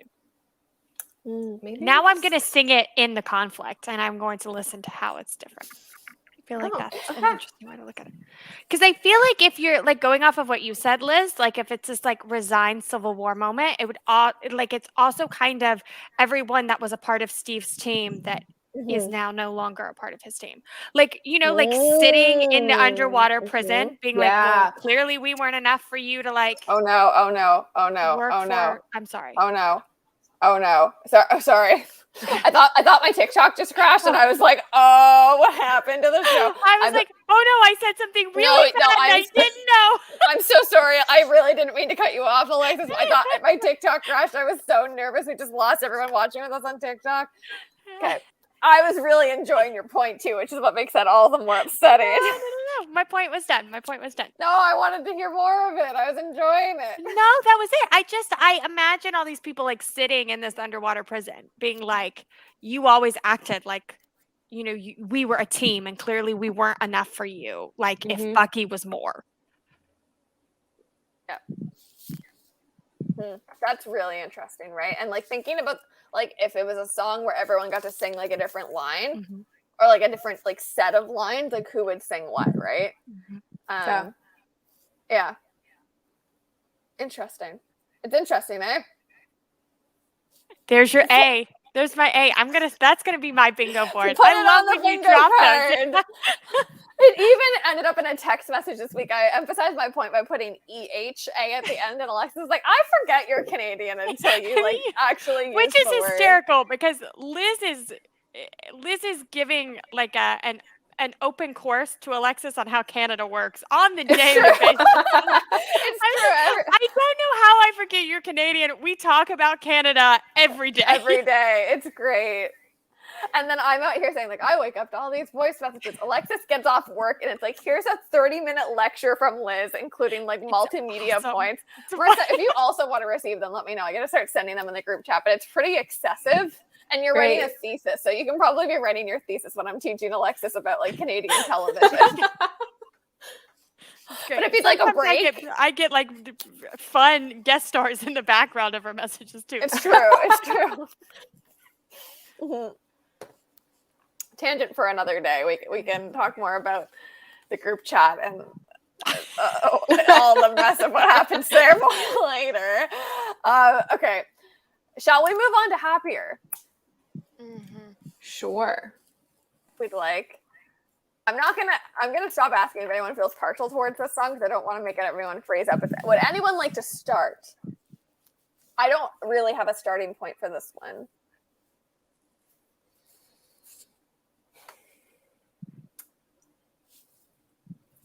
Comments are getting quiet, people. Do you have thoughts about Rogers and musical? Read me a lyric. Okay, let's start. I was just so cliche with this one. I was too. I was so cliche. Yeah, I was too. Let's hear it. I was also cliche about it. I feel like it's like, again, I thought in very like specific moments. Yeah. I feel like it is the moment Bucky is like, I'm gonna miss you, buddy, and then Steve is like, it's gonna be okay, Buck, and then he leaves. Cause like he had his rage with Good For You, and now he's accepted that he's leaving. Can somebody cross-check, someone watching who is not one of the three of us on live? I think a ghostly scene did an edit on her account. I'm sure she's done like all of these to happier, but with that specific moment of them saying that, like, I'm sure because you're completely right. Thank you. Yeah. I'm gonna put saying goodbye. Alexis, what do you think? I said the same thing. So for me, I think a lot about like how self-sacrificing Bucky Barnes is, like my interpretation of Bucky Barnes, right? And that is why I find that moment so interesting, because I think in a lot of ways that Bucky would maybe act like he was more okay with it than maybe he discovers that he is later, right? Yeah. Because he does want Steve to be happy, right? And he's willing to sacrifice a lot for that happiness, right? And so I think the idea that like, I hope that you're happy, but like, I also don't want that to be better than what we had is. Yeah.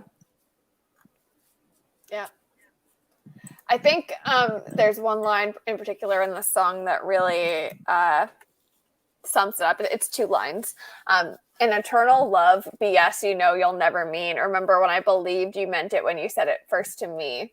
And to me, that is like, I'm with you till the end of the line. Yeah. That's some eternal love, BS, that like you never meant. I believed it when you first said it to me, and now you're literally leaving. Yeah. And then Peggy is suddenly the love of his life. I can't talk about Steve in Endgame right now. We have Why to keep not? going. Why because not? I will just start. I might just screaming. open a door. I might just say this is a door I'm opening about Steve and Endgame, and if we want to, and I think the thing that kills me about that line, and then I will let Marissa pop off about Endgame. Like the thing that kills me about till the end of the line is thinking back to the first Avenger when Bucky is like, not without you. Yeah. Like, and that like Steve changes what he says, right? And it's like, apparently this is the end of the line now, right? Like Bucky really doesn't. Like this is a man who continues to hold on to that shield and like what that means because he's not letting go. And it just Marissa's turn.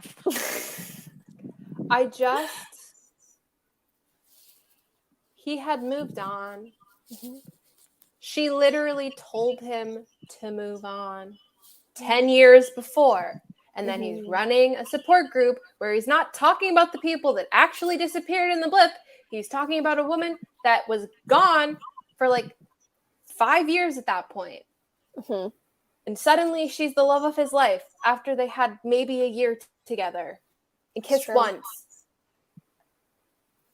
It's true. But end of the line, my ass. It's fine. Period, bestie. Period, bestie. And on that, let's move on to jealousy. And before I do, I'm going to read out a comment from TikTok. JJ saying, hot idea, happier is Peggy when she's old before Steve comes back. That is to me, that goes back to deja vu. She's like, listen, I know I'm old and you're a super soldier, but let's like clear some things up. Do you feel deja vu when you're with my niece? And let's move on to jealousy. With that, I need to start by saying that to me, this song is about Loki. So it's very hard for me to think about this song in any other context. Well, now I'm ruined. Sorry. Yes. My bad. You're right, though. It's a very Loki song. Yeah. Kinda. I have 2 answers. Okay. We love 2 answers. It's I'm going to say the one that I feel like makes more sense first. And then I'm going to say the one that I think is more interesting to think about. Okay. So it's Sam with the shield. Or Bucky, like immediately, well, not immediately, but like in the years after Winter Soldier, before Civil War, as he's trying to remember himself, watching Steve live this grand life without him. And like, I don't know how I feel about that totally, but I just think about the line, comparison is killing me slowly. Oh, I said the word. I'm sorry. It's okay. And I think about both of them and like Sam's relationship to the shield and his relationship to John Walker and his relationship to Steve and like this image that Steve had of Sam, this image Steve had of himself, of Captain America. I feel like that's maybe a more compelling way to go. Yeah. But I also think Bucky alone in isolation, looking at everything that Steve has done without him. Yep. And him not knowing that, maybe not knowing that Steve is looking for him or not knowing that Steve misses him. Yep. Just being like, oh, you're fine and great and you're Captain America and everyone loves you. And I'm this. I want to I wanted to interject very quickly because some folks are finding us on TikTok. We're live on YouTube and Twitch, and you can actually see what we're talking about if you come join us there. The link's in my bio. It's probably in Alexis's and Marissa's too, so you can go through our profiles to find us. And there's a visual that matches all of the words coming out of our mouth. So if you're like, what is going on? Come find out on YouTube and Twitch. There's a comment here I also want to read out. And then Alexis, I'm going to send it to you from JJ. Tony being compared to Steve by Howard. That's where my mind went with this song as well. Mm-hmm. Once again, me bringing Tony Stark into the conversation, but I'll blame it on JJ this time. I thought about it too. Yeah. Alexis, what do you think? See, I went a different. I did. Let's hear. I love the direction you go in. Okay. It's great. So this is the song I gave to Steve about himself because I feel like what Steve wanted Captain America to be and what Captain America starts to become, especially around Winter Soldier, where like people are expecting different things from him. I don't know if those are good shock faces or bad shock faces.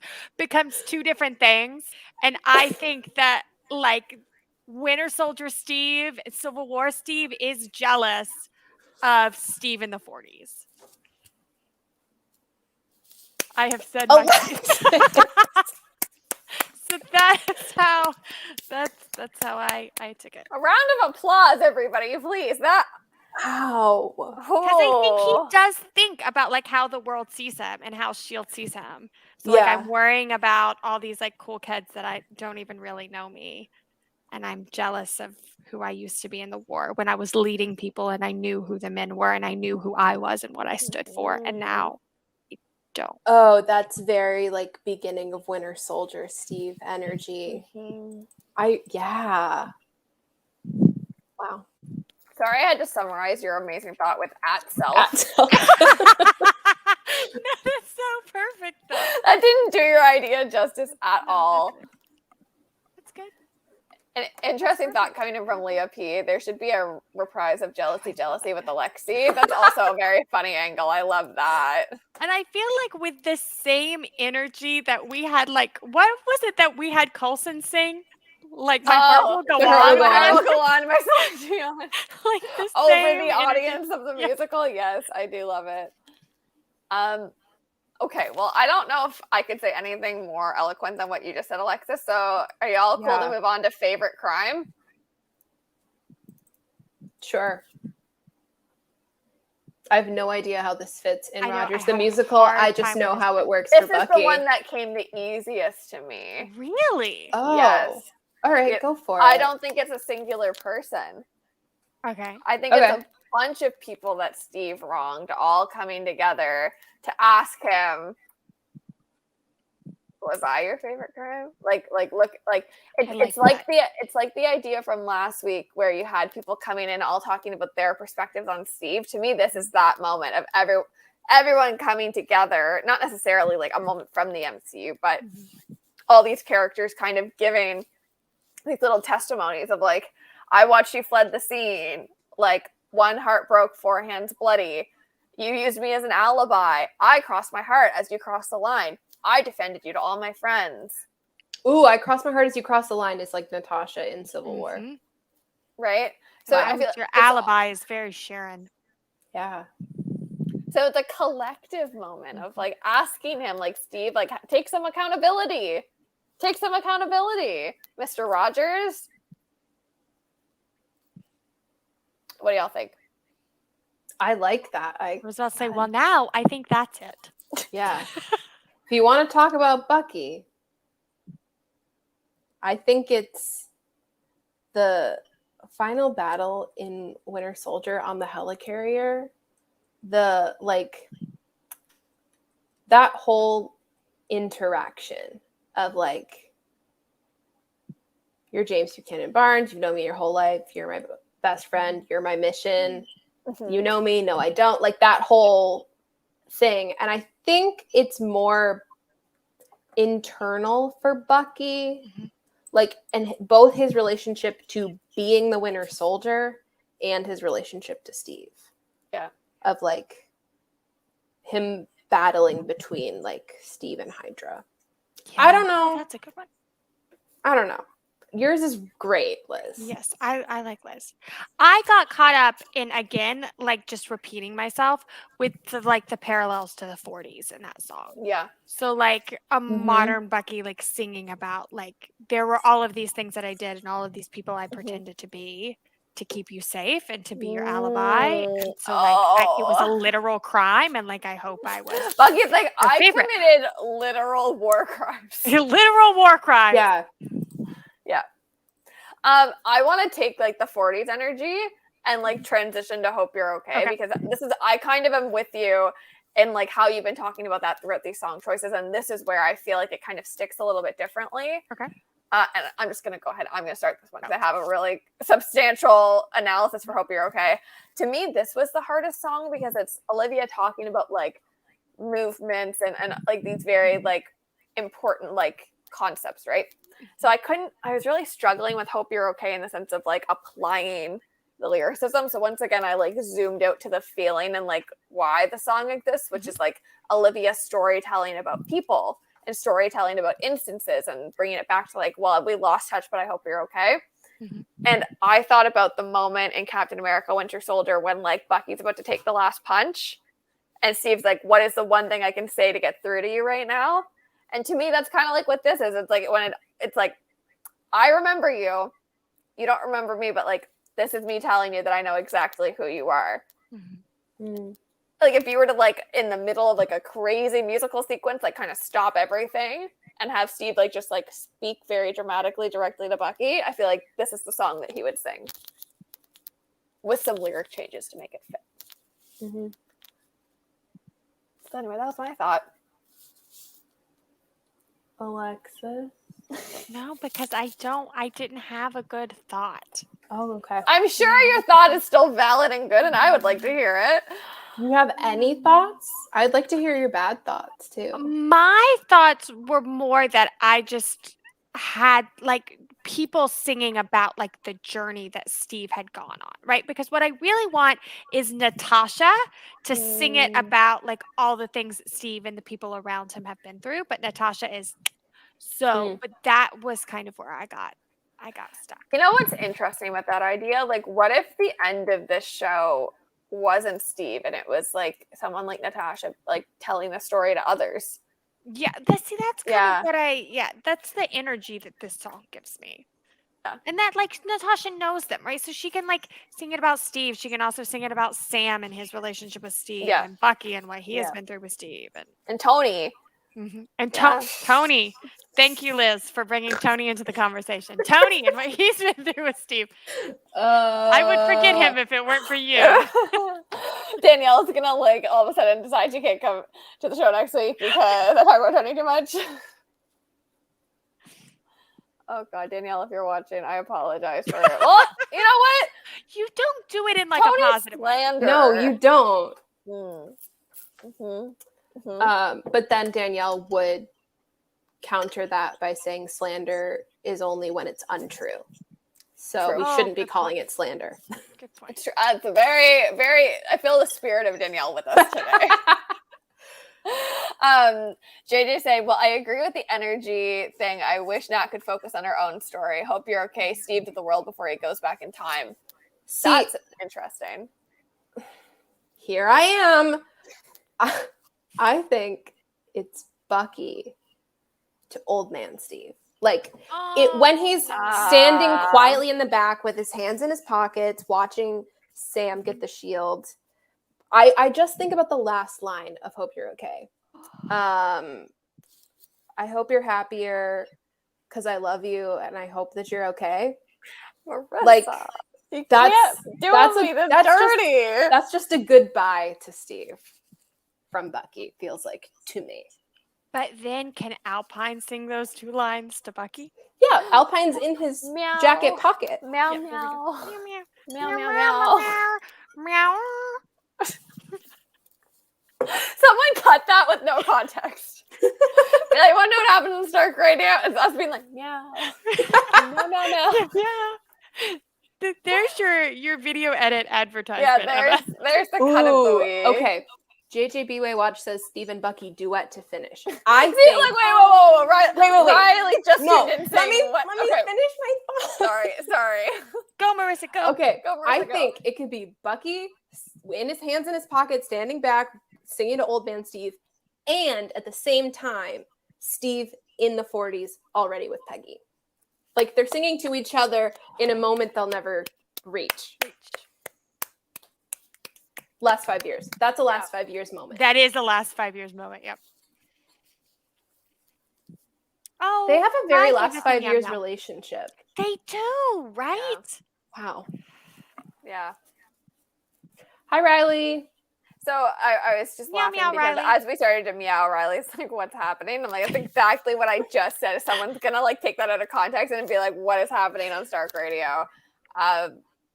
Marissa, eloquent as always. Alexis, eloquent as always.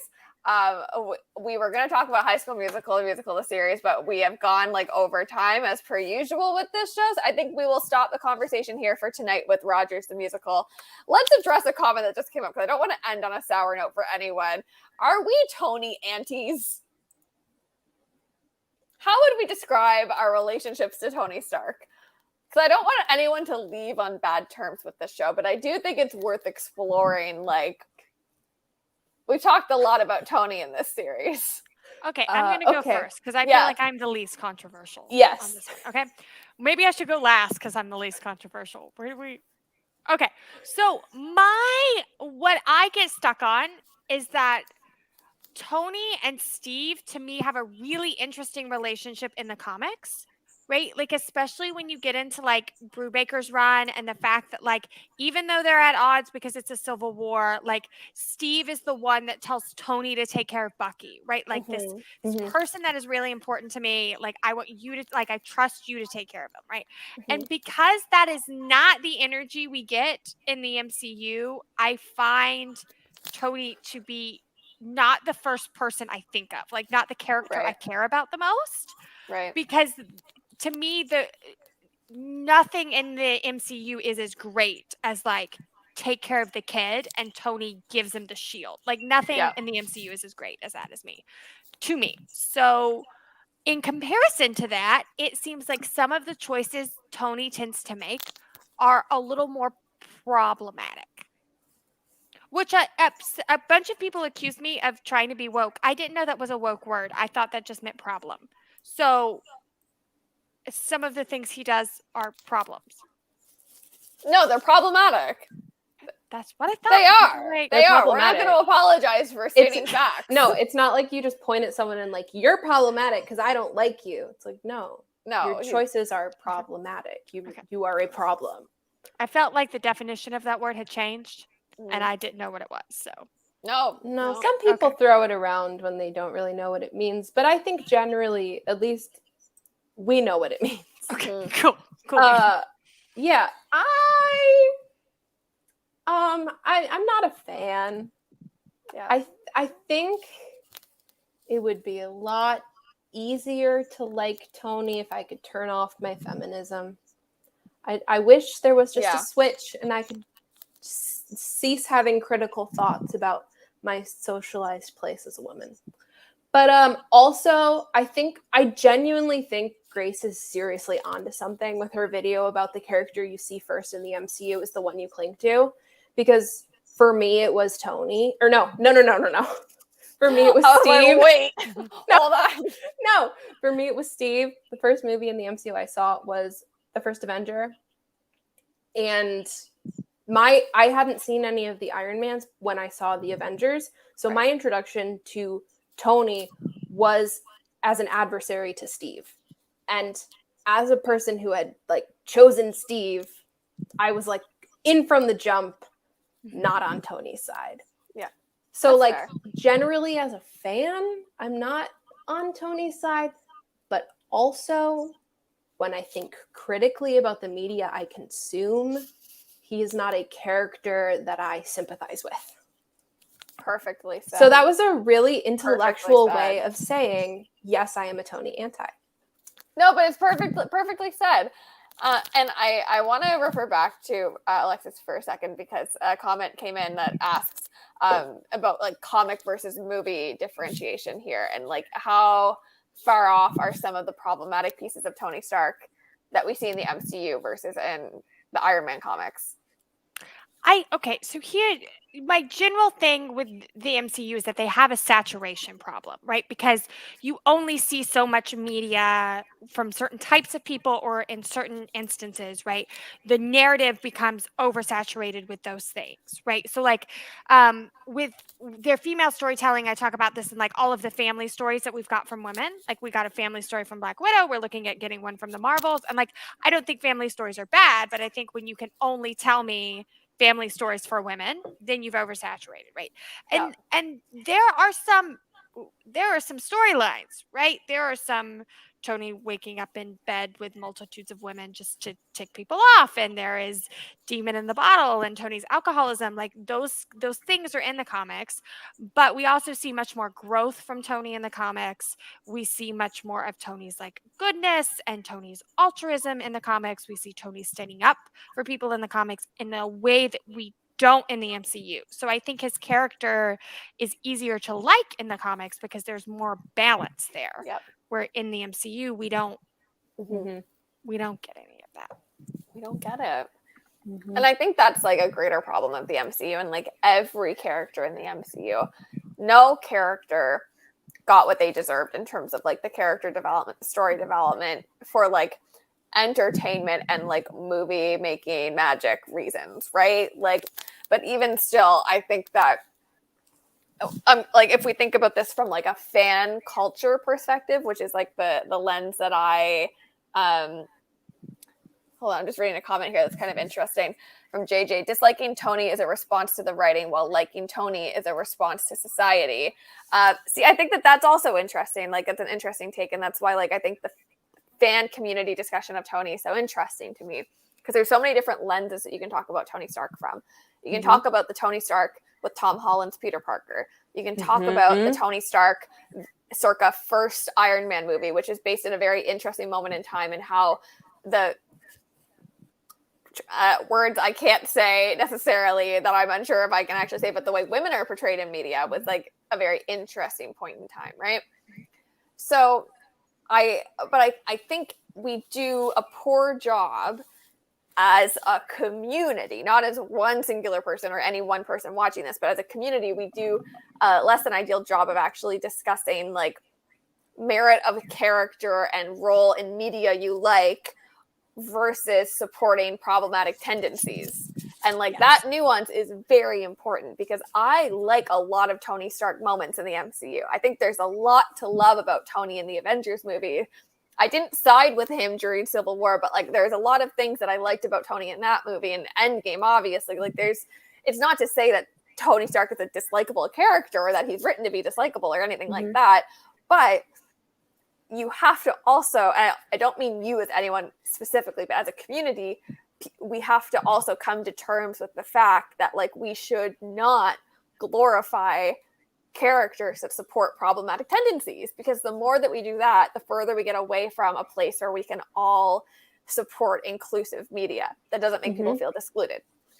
To which I will start plugging our show for next week, because it really comes back to this idea of how Marvel as an entertainment industry is in a place where it's never been before in terms of its accessibility to a new audience. And we have this beautiful new wave of fans that are coming into the Marvel world because they're seeing their stories and their perspectives and their emotions and their grief and what they overcome reflected in what the characters are going through, because it's not told through the singular privileged white man narrative of Steve Rogers and Tony Stark, like the first, and Thor, like in the first few years of this franchise. Now we're looking at like the WandaVision storytelling. We're going into She-Hulk. We're going into the Black Widow movie that we just had, and the Agatha spinoff, and the Wakanda Forever movie. And we have a little bit more range of stories that are being told. And that's why I'm excited to continue this show. Even though What If is over, we're still going to be having these conversations. We're still going to be dissecting what is happening in the MCU. We're still going to be having these important conversations about characters and shows and what shows and movies can be doing better as a fan service. And next week, we're delivering our spicy hot takes. So if you have a spicy hot take about the MCU, or you want to hear some of your favorite creators talk about their spicy hot takes, next Friday night at 8 p.m. Eastern time, we're going live on TikTok and YouTube and Twitch with a couple of friends. And I'm going to pull up the graphic if y'all missed it earlier, a little drum roll here. Thank you so much, Alexis, always providing the sound effects, which I love. We're talking hot takes next week, and we have the three of us will all be here, joined by Amanda Just Vibin, Bucky's ex-wife Grace, Danielle Silverstone, and Victoria Organa. We're all going to join forces next week, assembling here on Stark Radio to give our spicy hot takes about the MCU, the opinions that people wouldn't normally agree with. I am going to say I have decided to not deliver my spiciest take because I don't have time to do it justice. I really wanted to deliver my point that nobody agrees with me about, that I've brought up so many times in this show, about Spider-Man. sad that you're not going to. This is my favorite take. We can revisit it for No Way Home. We can revisit it for No Way Home. Yes, I think that's a better idea. And the only reason why I'm not doing it is because I don't have time to rewatch every single Spider-Man movie before next Friday. So I'm going to just be 4 of them. I have a busy week.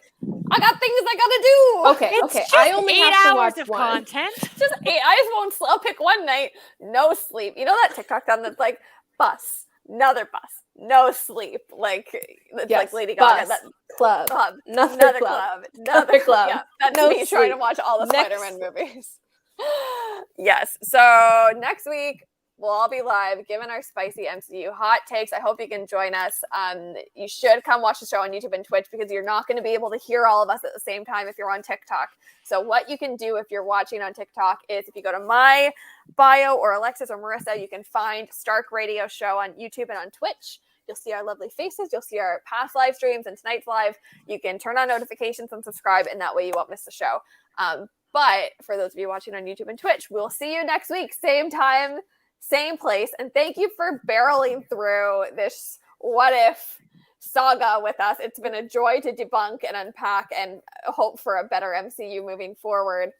And tonight officially closes season 3 of Stark Radio, which is like a wild thing to say. I cannot believe we've done 3 seasons of this show. So if you've been watching for 3 seasons through the Loki After Parties, the interview series, thank you so much for subscribing and following and making this all happen. And Marissa and Alexis, you two are such a joy to do all of this with. And I'm so glad you're coming back for season 4, and it's going to get bigger and louder and bolder from here. So I'll give the floor to you. If you guys want to plug anything or if you want to mention anything before we close the live tonight, please feel free. Maybe follow Alexis and Marissa. That's a good place to start on TikTok. I like when Marissa goes first. Okay. You can follow me everywhere at Missababissa, 2 S's in both Missa and Bissa, and a W in the bow. I don't know why I wrote it that way. That's just how I wrote it. And that's me everywhere, even Especially Pinterest. Twitter. I love Twitter. I'm very funny on Twitter. Yeah, I have You fun are on very Twitter. funny on Twitter. you're Thank great on you. Twitter. On Twitter. On Twitter. Sorry. Follow Alexis, please. Yeah, Alexis, anything I'm you want to talk Alexis. about? At Alexis Blake Reads Comics on TikTok and Instagram, and you can find my links to all of my other stuff there. And do you want to give your PSA that you give every time we end a show? I have a PSA. About Alpine, about how we need to all come Whoa! together and petition for Alpine. Alpine needs to be in the MCU. Yeah, obviously. That's how we end every show. Restating Are we our talking main about- point. Are we talking about merch? Or are we not? Oh, I have merch coming out this week. So I will do a video on that. Look out for everyone. Alexis's Look merch. out for my video on my merch. I'll be promoting it. Watch this space, as they say. watch Yeah, this watch the space. space for merch. Who are we? Watch the space. I love it. We're cool kids. We really are. Thank you, everyone that's been hanging out with us tonight. We're gonna say goodbye to YouTube and Twitch, so I'll give a little wave. Perhaps goodbye. Thank you for tuning in on YouTube and Twitch, and we're gonna end the